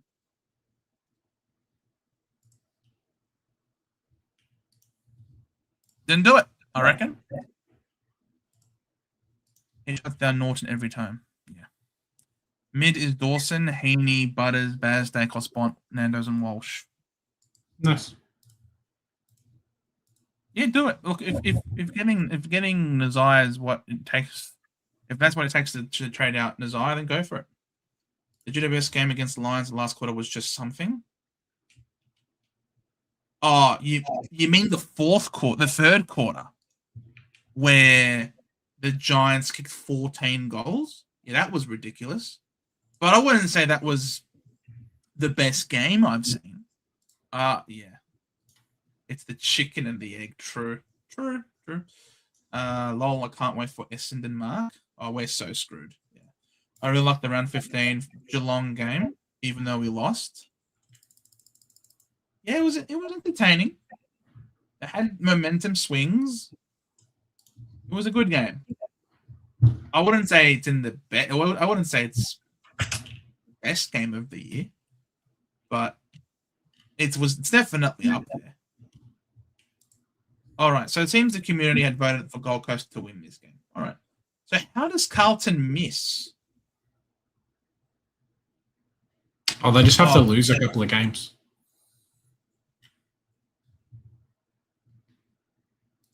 Let me delete this. New poll. Wait, who wins? Port or North?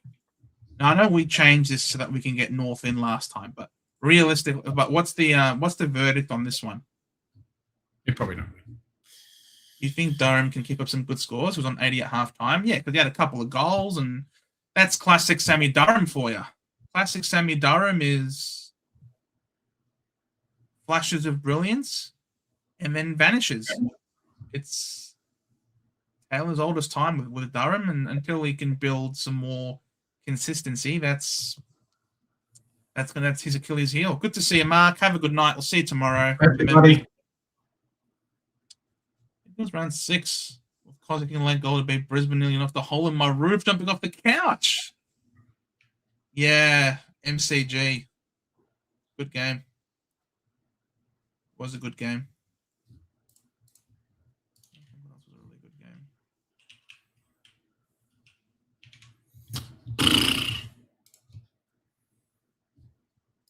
Port seems to have the chocolates. Sorry, Jeds. Yeah, he is a bit of a skinny ball. He's just very dynamic. But he doesn't charge his way through a player because he's not thick, right? He's not that built. But he just sort of almost bucks his way out and tries to generate momentum to free an arm. Like he really, yeah, he's a bit of a hothead. He is, but you can see he really works hard to break through tackles, which is it's nice. But I'd rather see someone fight through than just concede. It's like, yep, you caught me.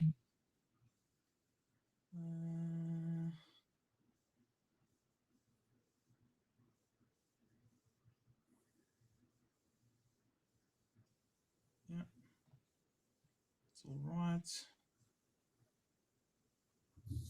We'll see. Sorry, guys. I'm just a bit spaced out today, but Big J's all here. Whew. Interesting times. Just checking out some trade news, checking out everything else. I don't know. It's probably one of the more exciting seasons, I think, and attributed to there being a top 10 instead of top 8, which is very cool. I you know my view. I personally don't find it cool, but Such an old geezer, Joe. because my concern is that if we're going to remove the crappy games at the end of the year, at the end of the home and away season, but then you get to the prelims, and the team that managed to make it to the prelim, for example, say it was a team in 8th, right? The Dolphins, or the Suns, or whatever, right? Or whoever it is in this bracket managed to make it to a prelim. They would have played an extra game of multiple do or die clashes, and you get to a prelim against the top 4 side who is so well rested. My concern is that you end up getting blowouts in prelim finals rather than blowouts at the end of the home and away season where you have sort of like dead rubbers at the end of the home and away season. My concern is that you've basically moved the dead rubber from the end of the home and away into the finals. That's my concern. I don't want to have that prelim, because if anything, the prelim final games tend to be better than the grand final. So have a week off after the wild card. Have a week off. Push it back a week. Let the teams that have had to play an extra week have a week off and do something during that period of time.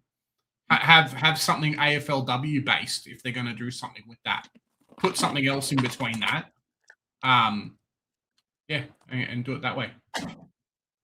No, you can't keep pushing back the finals. I think, have the under 18s, Joe. Have the under 18s play their like championship week or something. Do that, throw AFLW in there at the same time. People will go and watch. Hell yeah, the draft's coming up. Let's go and see which kids are going to be the ones that our team's going to pick. That are the super duper kids. Like, people will do it. Yeah, I'd rather that in the current buy, that the pre-finals buy that we currently have. I'd rather that than have another buy. Because isn't the point of the argument being we have this buy, we need to fill it? So how can you fill this buy to then create another buy? And then we're just musical chairs with buy rounds. Bull Durham is a 1988 American romantic comedy sports film. Kevin Costner. Veteran catcher Crash Davis is brought to the minor league Durham Bulls. Wow. There you go. There you go. The more you know. Thank you very much, Jonas. Teams that usually have the week off that play prelim often lose. Well, I guess it'll be interesting to see whether or not that holds up when you're playing against a team that potentially has to play an extra game when they otherwise would have been rested in that week off. Yeah, it's an entirely different game right now. And if you're the top 4, you're laughing. Heck, top 6 is still all right because you still get the week off to rest. But that's how it should be, yeah? If you're top 4, you're laughing. Like, that's how it should be. Yeah. But now 5 and 6 are also semi-laughing as well because they still get the week off and they have home ground advantage. It's not even just the fact that you were advantaged before with home ground. No. Now you're advantaged with home ground and the fact that you're rested up and could potentially get players back, refresh. Meanwhile, these teams play an extra do or die clash. where they have to put their bodies on the line and potentially That's get right. injured. Imagine if Bontempelli got this concussion. Can you imagine? Imagine Bontempelli in wild card round gets a concussion, rather than having the week off to play against the Lions. He has to play in the wild card round to justify their 8th place finish. Too bad for Bontempelli. And too bad then for the Bulldogs. Would the Bulldogs not be absolutely ropeable at this? Don't get concussed. Yes, because people do this on purpose, right? Of course. That's all right. Who review? I might have to head off, Joe. Kind of capping my time at 2 hours on Mondays at the moment. I think it's 100% situational for yourself. Look at your team and be like, hey, do I need an extra playing player? How many trades do I have? What's my situation? I don't think Herbert gets dropped for the rest of the year, barring injury, of course, which means that he should make a decent amount of money and obviously play and bench coverage or on-field coverage the way that he's playing at the moment. So I think in that respect, he's a really good player. Burton, I don't think will come back at all. Tom Brown's come back and has started to play a bit more of the position. But you just got to figure out for yourself, say, hey, if I had 3 trades left, I probably wouldn't do it. But if I have 4, 5, 6 and I want another player and I want to offload some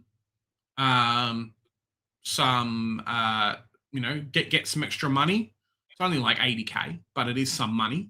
I think Herbert's really good. So just kind of figure that self out with yourself and you should be fine. Yeah, hopefully that helps. Michael's coming asking, look, Nas, he's concerned about the Nas tags. Yeah, look, he's had attention all year. Yeah, Nazai's had attention all year, and he's been able to figure out a way to do it, to get through it. So the whole year he's had attention. Clubs have looked at him. He scored 122s, 136s. Like, admittedly, against easier teams, he scored better, obviously. But safe to say that he's had attention all year. So Holmes and stuff is great. Whatever, pick them if you want to pick them. But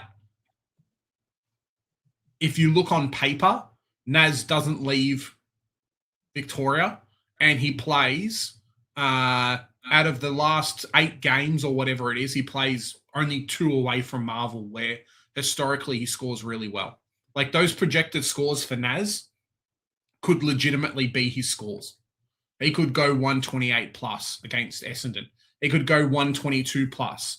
136 against Geelong probably doesn't happen. He gets tagged. But let's say he scores a 110 that week.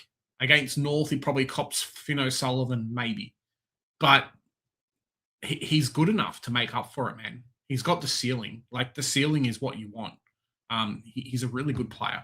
And not many percentage of the competition have him. So that's where it's like, hey, I've got him and you don't.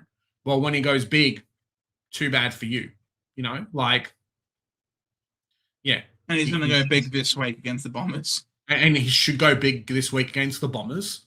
And who else does he play after Bombers? After Bombers, he plays Port Adelaide. I don't think they're going to stop him. He plays Richmond in round 23. I don't think they're going to stop him. And I think the other games, he's going to score okay. So, yeah. Everyone had him in their teams, yeah? There's a reason why we all had him. And obviously being injured meant that we traded him out. But there's a reason why we all had him. So don't discount that. If that helps. Does. Thank you very much. Sure. Oh, but I wouldn't play them. I will catch everyone later. Have a good day. Be good. And yeah, we'll see you members tomorrow. If not, I'll see you guys on Thursdays for the drive home. Catch us. Indeed. Have a good night. See you, Jez. Bye. I felt my top 10 kind of down. That should make me so sad. Yeah, I hear you, man. I hear you. Hope the Cats beat Rio in the grand final. Oh, Jesus. How are you, Jamie? Hope you're doing well. Good to see you. So, considering that, let's change the poll then to just see who wins between D's and Cats. At the MCG, and as you just mentioned, the D's are 8-0. They're in ripping hot form when they're playing at the MCG. Who wins it? We kind of got Cats from the last time around.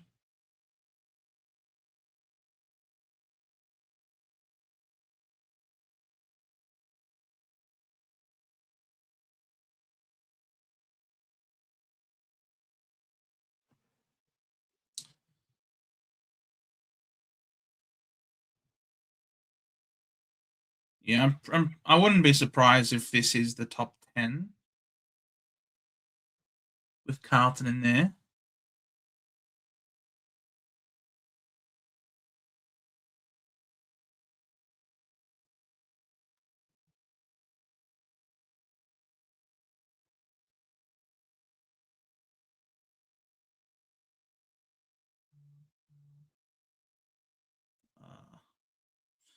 Gonna have to ask about the North Melbourne St Kilda game as well. I'll give you guys another 20 seconds to put your votes in. Who wins, D's or Cats?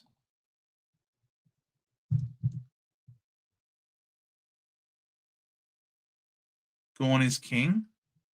Gorn is king, yes, but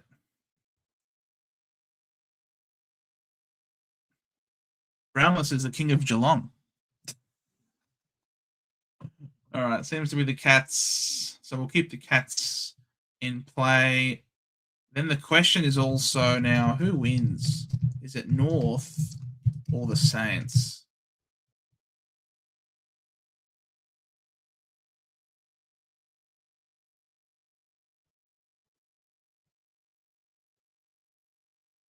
Billy Boy. They play the grand exception well. 1-6 elsewhere. Yeah. So who wins it between North and the Saints? I think this is a really important game because the Saints are on our current predictor 1 game out in percentage. So every chance if the Saints win this game, North equal points is 10 at the moment. He is. Pretty sure he is. I'm not sure if he still is, but he was previously. That's for sure. But it was when he was playing, in his playing games, in his playing days at the Cats. He kicks a goal and the commentary goes, "Oh, Brownless, you're the king of Geelong."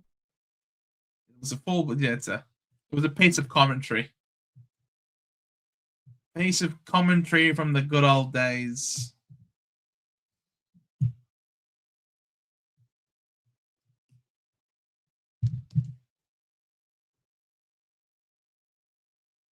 All right. So Saints it is. Oof. Saints seem to be just sneaking in. Let's see.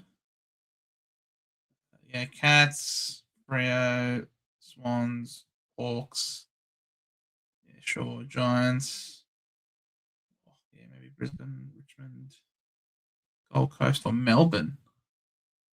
All right, let's change this one up. New poll. Who wins?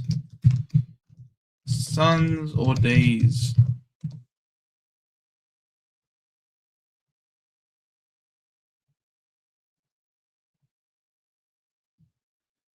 He owns a pub. A good pub. Oh, love a good pub. The pub. Bring back the beer. Now, remember, guys, this is at People First Stadium. This is not at the MCG. This is at People First. This is in the Gold Coast. And as rightly mentioned here by Mass or Jonas, they are 8-0 at the MCG, 1-6 elsewhere. So, if anything, it's a good opportunity for the Suns to potentially pinch this one. I'm actually going to go Suns.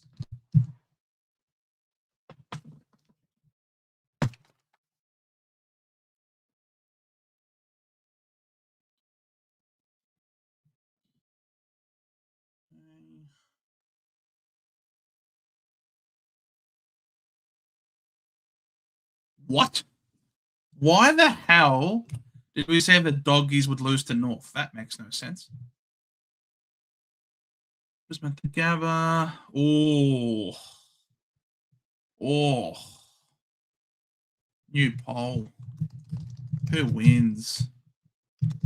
D's or Frio? At the MCG. Wowzers. Oh.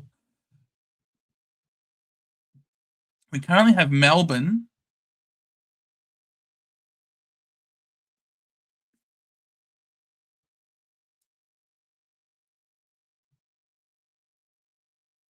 An epic. Genuinely an epic. Gorn versus Jackson at the MCG. Melbourne's happy hunting grounds or Frio's taste of September. Pre-taste to September.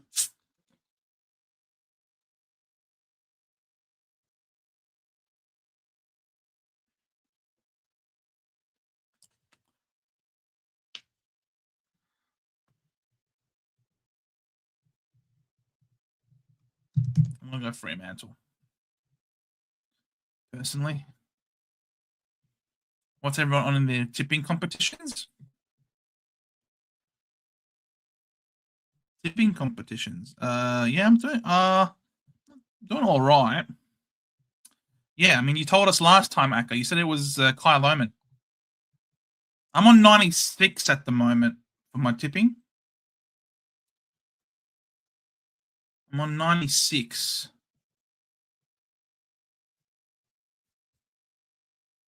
Yeah, you're definitely doing very well. 98 is very impressive.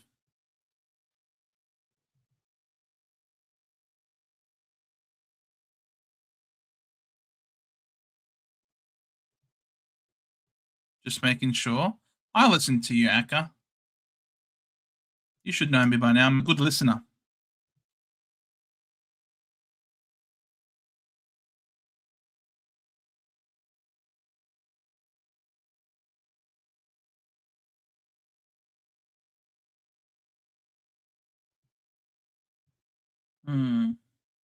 This is the last round? Yeah, this is the last round. Let's be real. Port beats us.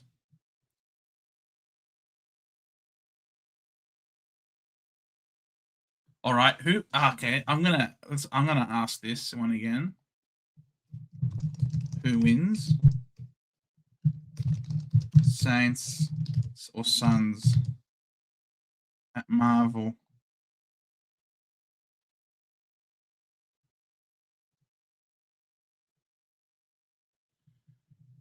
The media said it was Kai. Akka appointed him the next Akka and Madness.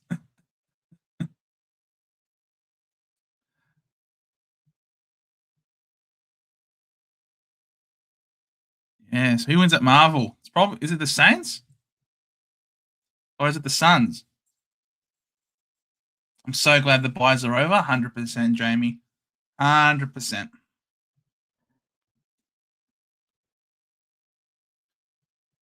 It's been a long day without you, my friend. And tell you all about it when I see you again. Come a long way. Wow, everyone's on the Aints. When we begin. Ooh, all right. This is your top 10, ladies and gentlemen. Ladies and gentlemen, your top 10 is as follows. Fremantle, 22-1 season. Wowzers, 22-1. Trendy fellas, I was prime content through the end. So many content have mailed it this season, even than usual too. To be honest, if you guys weren't here watching this, to be fair, I can't take a lot of credit. My team reviews have stopped for a number of weeks now. So I can't take full credit. I do appreciate, of course, the shout out for that.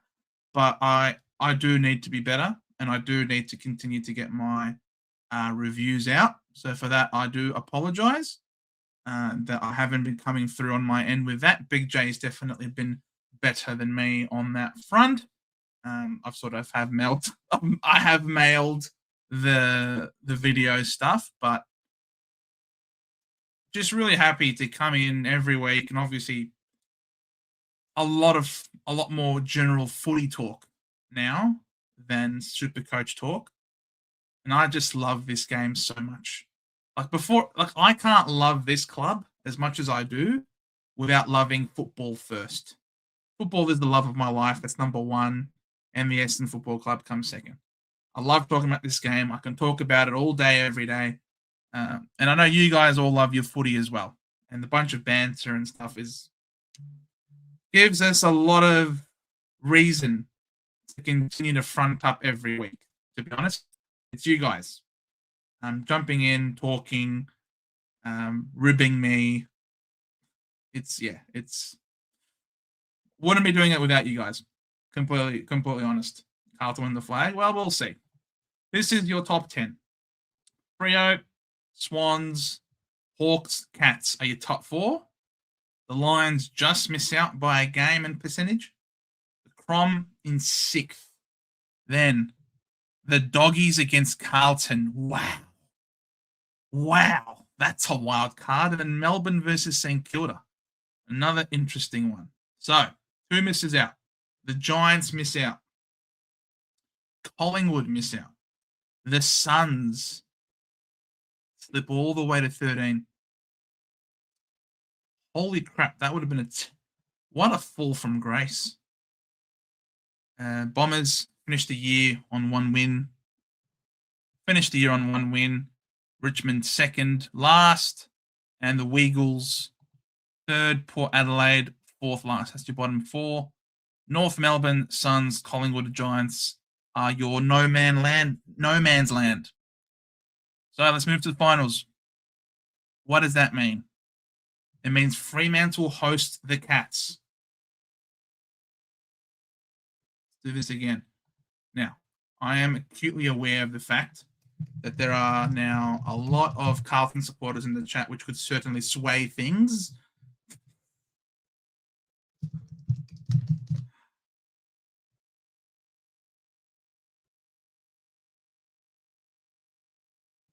So who wins? Last time we did this, we had tipped Freo to beat the Cats. Do we still agree? Are we still on the same consensus here? Oh, wait. Should have done the wild card first. It's all right. We'll do this one. This is separate to the wild card, but whatever.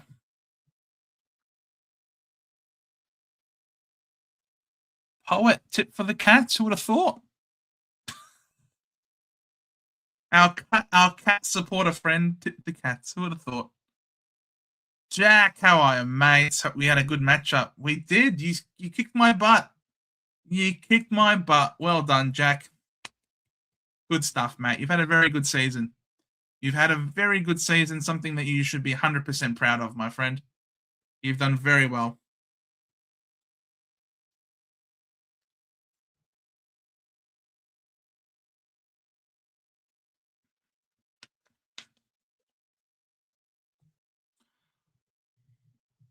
No bias. Freo will crumble in finals. You watch. Look, you're not wrong. And I did say this before. Home and away football is very different to finals football. Freo had a taste of finals football last year, and they choked it at home against the Suns. I don't know. Look, I'll tip the Cats as well.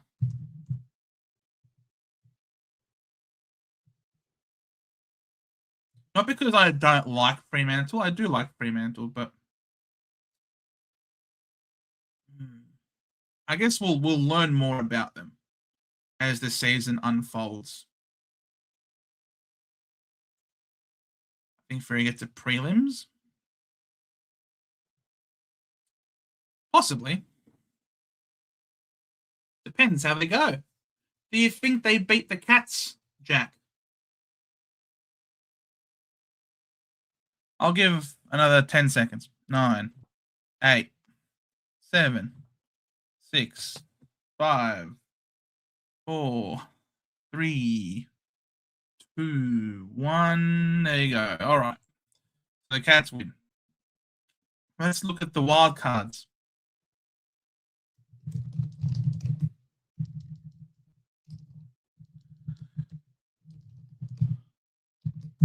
Who wins?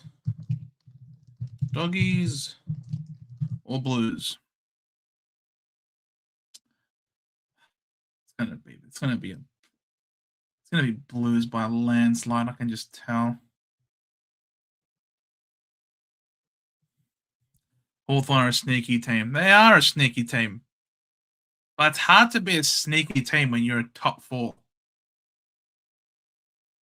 How are you a sneaky team and a top 4 finishing team? I don't know.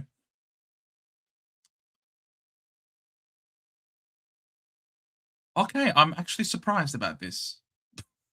I thought I'd see a hell of a lot more Blues votes. What's going on?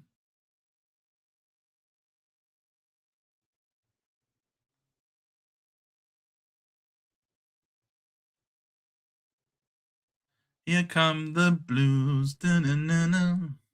Here come the Blues, and I say. All right, 10 more seconds to put your votes in. 10, 9, 8, 7, 6, 5, 4, 3, 2, 1. Going once, going twice, going 3 times. Damn it. Mark, you timed that to perfection. I need a tiebreaker. First goal wins. First vote wins. The old school days. Who's going to be the tie-breaking deciding vote that wins it for their team? Who wins? Doggies or Blues?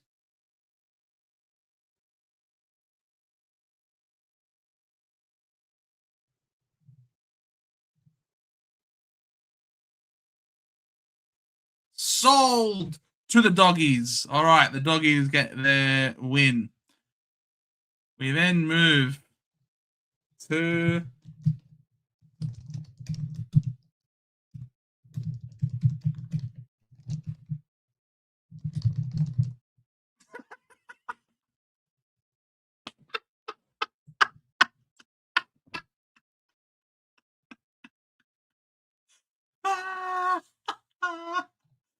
oh.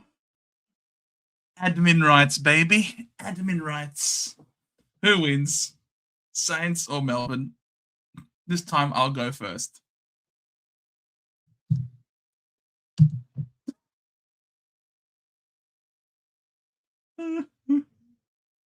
Guys, I have to go to bed.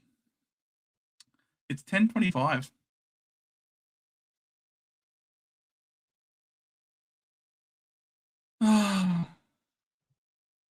Sorry, ain't killed her. You ain't killing anybody.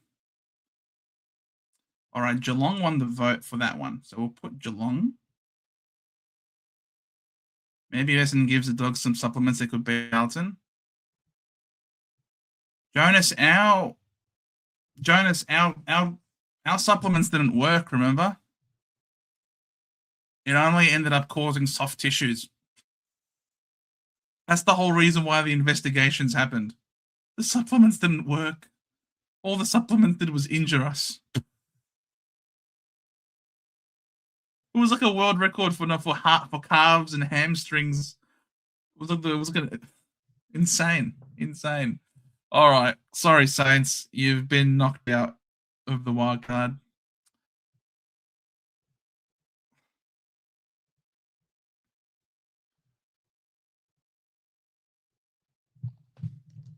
Who wins? Lions versus D's at the Gabbatoir.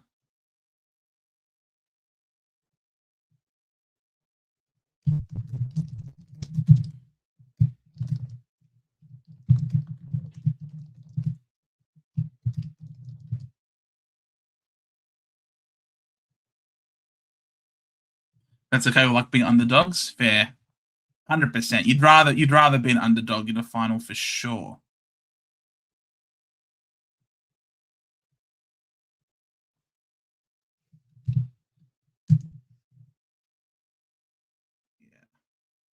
Yeah, seems to be a bit of a landslide there. Sorry, Jonas, the sole believer in the demons. Lions it is.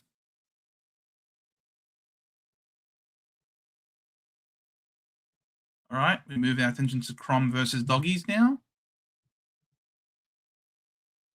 Crom at home, hosting the Doggies.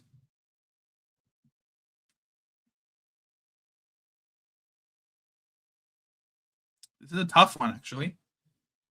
This is a tough one. Who wins? I'll say the Crom because of the home crowd.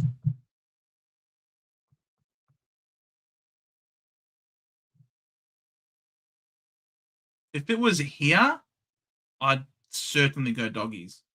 But because it's over there, I'm leaning towards the Crom.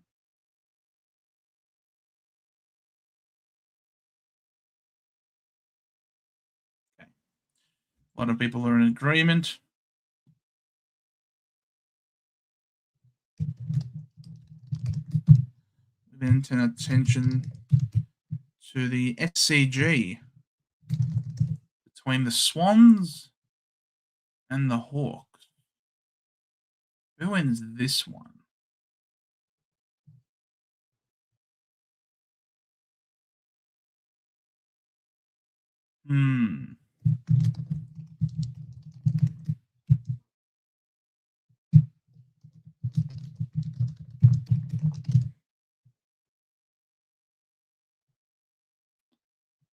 Swans or Hawks?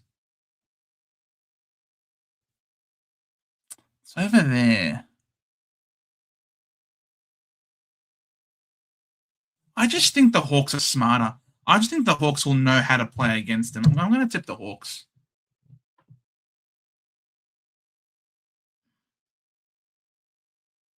I think by then the Swans might be found out well and truly how they play. So I'm going to lean Hawks.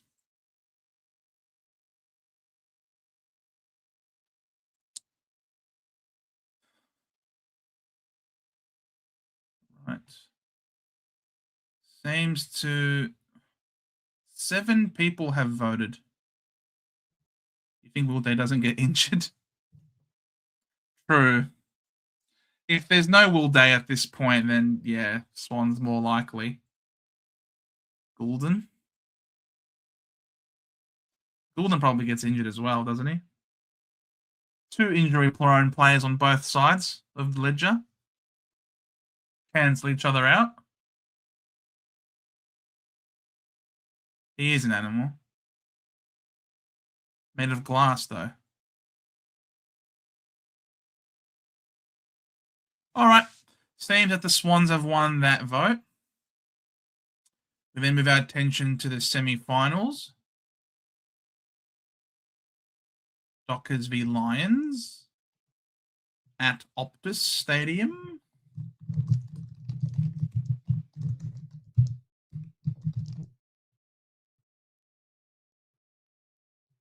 This is a tight game.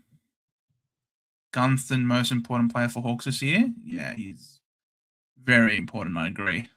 Is he the most important, though? Big call. But you can just see him. You can picture him taking over a final. It's a good call, actually. You can just see him standing up clutch and presenting as an option in the forward line time after time. All right. Freo and the Lions. at Optus, Freo would have lost to the Cats. What are the Freo Dockers' nerves going to be like? They had an elimination final last year at home, and they choked it. They then would have had the qualifying final and lost to Geelong. They then come against the two-time reigning premier. Do the Dockers stand up, or do they wilt?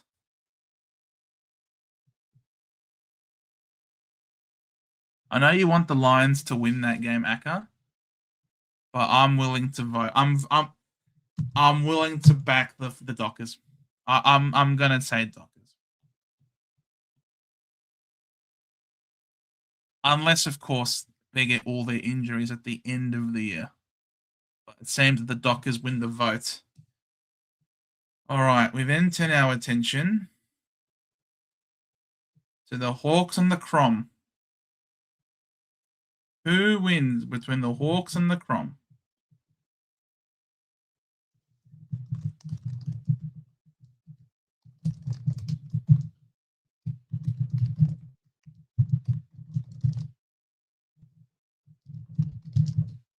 I think this one's going to be a fairly straightforward one, I would imagine.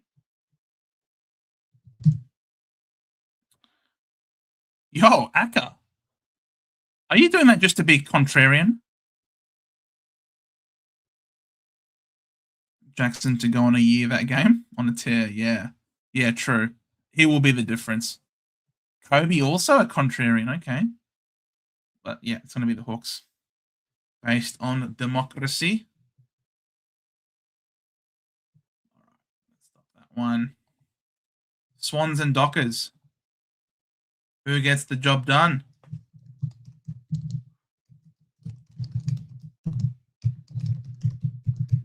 What an insane prelim. Even the other one. There will be a million high phrase called against Freo. I don't believe in the Hawks. Wow, Akka. Big call.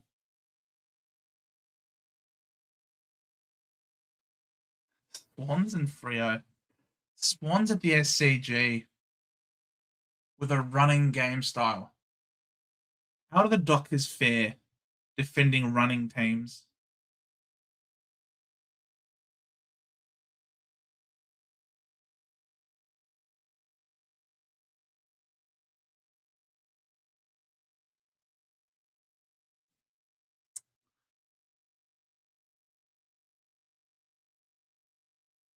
SCG. That's a wide ground, isn't it? It's a short, wide ground.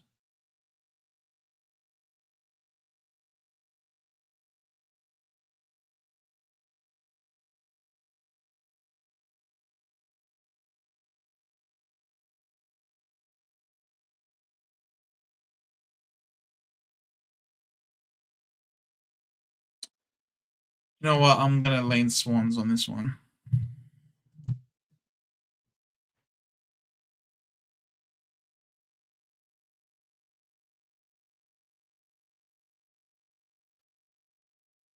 Yeah. All right. So Swans win. Democracy.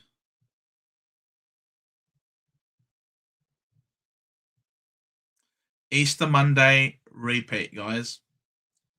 In a prelim. Holy smokes.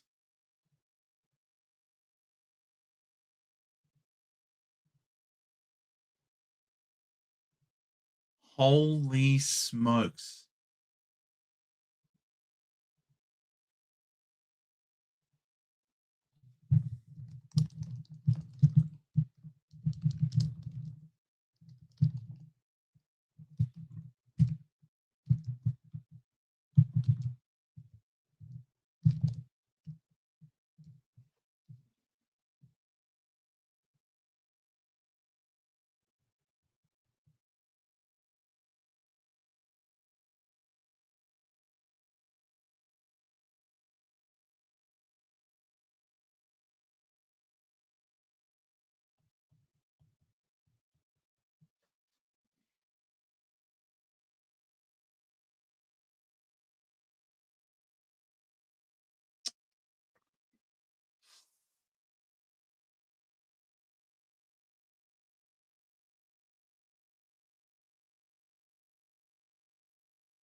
You have 10 more seconds to get your votes in if you haven't voted already. 10, 9, 8, 7, 6, 5, 4, 3, 2, 1. Going once. Going twice. Going 3 times. And sold to the Hawks. So we've got a Hawks versus Swans. We've got the Lance Buddy Franklin Cup.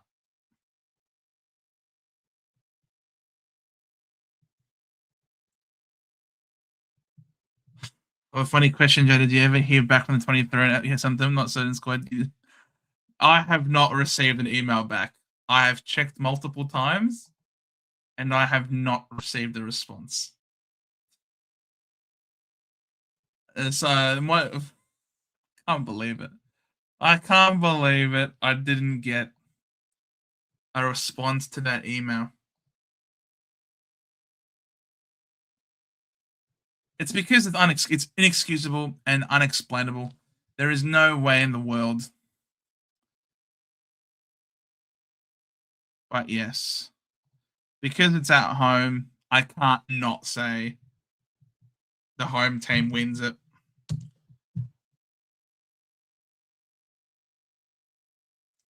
Congratulations, guys. The Hawks are your premiers.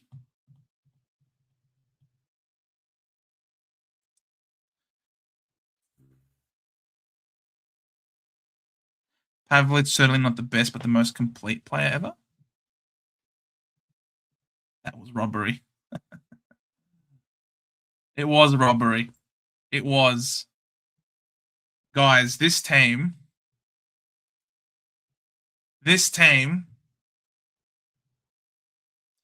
got 22-1.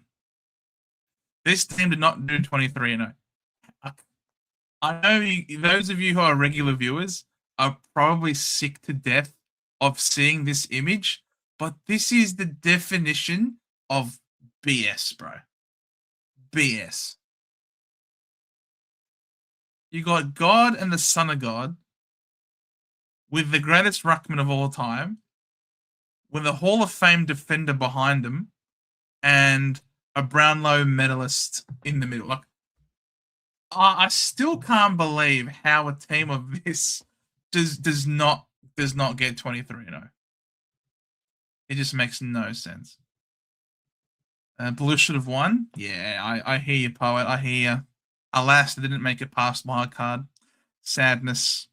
A whole team of Pavliches would beat a whole team of any other player. Nah, I reckon a whole team of Luke Jacksons would beat a whole team of Pavliches. I think. It would be close, wouldn't it? But would you rather have a whole team of Pavlich or a whole team of Luke Jackson? Do you still have nightmares about that? I do. I really don't want them to win. Neither. But then again, my dad's a Hawk, so I'd be happy for him. I would rather Carlton win. Fair. Of course you would. All right, let's just try it. Would you believe it? I actually have not done 23-0 for a good month. I essentially gave up on the game. I stopped playing it.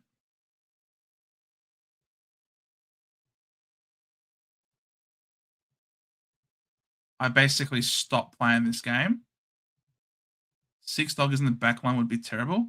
The ball would never get there, Jonas. The ball would never get there. That's the thing. He'd win every hit out and every clearance.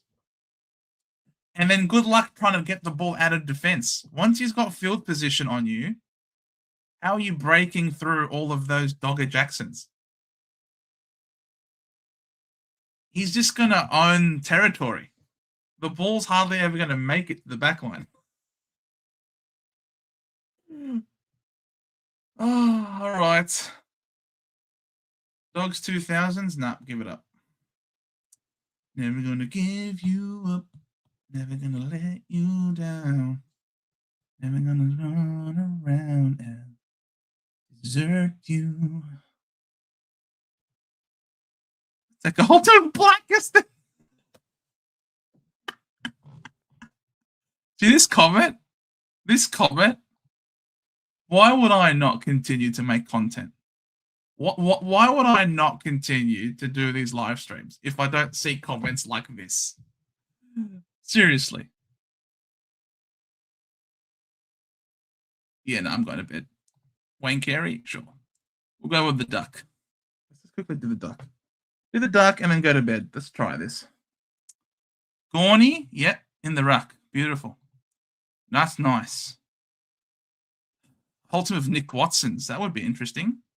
Richmond 2010s. It's got to be Dusty. Give me a team of Cooters. Oh. Doggies 1990s. Why?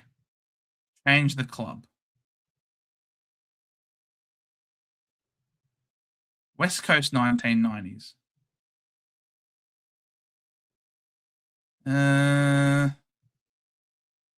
West Coast. To be fair, Jonas, I started Blackiston, so it didn't count as a trade, which means I didn't waste a trade, which means Blackiston is better than for Darcy Burn Jones. Is there a good defender in the 19th? Guy McKenna? Glenn Yakovich. We'll go with Glenn. We'll go with Glenn in defense. Why not? And Sydney 1990s. It's probably Tony Lockett, no? Hey, it's not a bad start. It's not a bad start. 22-1. Carlton 2000s.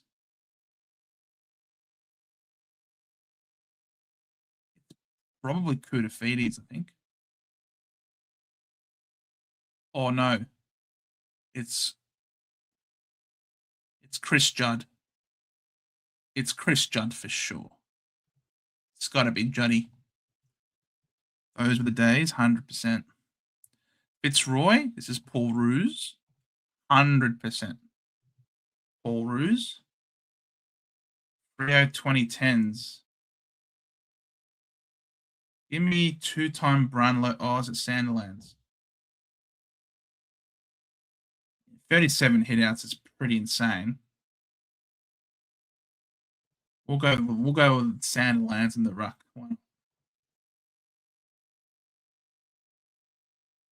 Giants 2020s. Give me a different club. Oh, Jesus. Essendon 2020s, where this is the worst era of Essendon. All right. Matthew Lloyd. Yes, in the forward line. All right. Give me a good utility, please. Hawthorn 2020s. We'll go Tom Mitchell.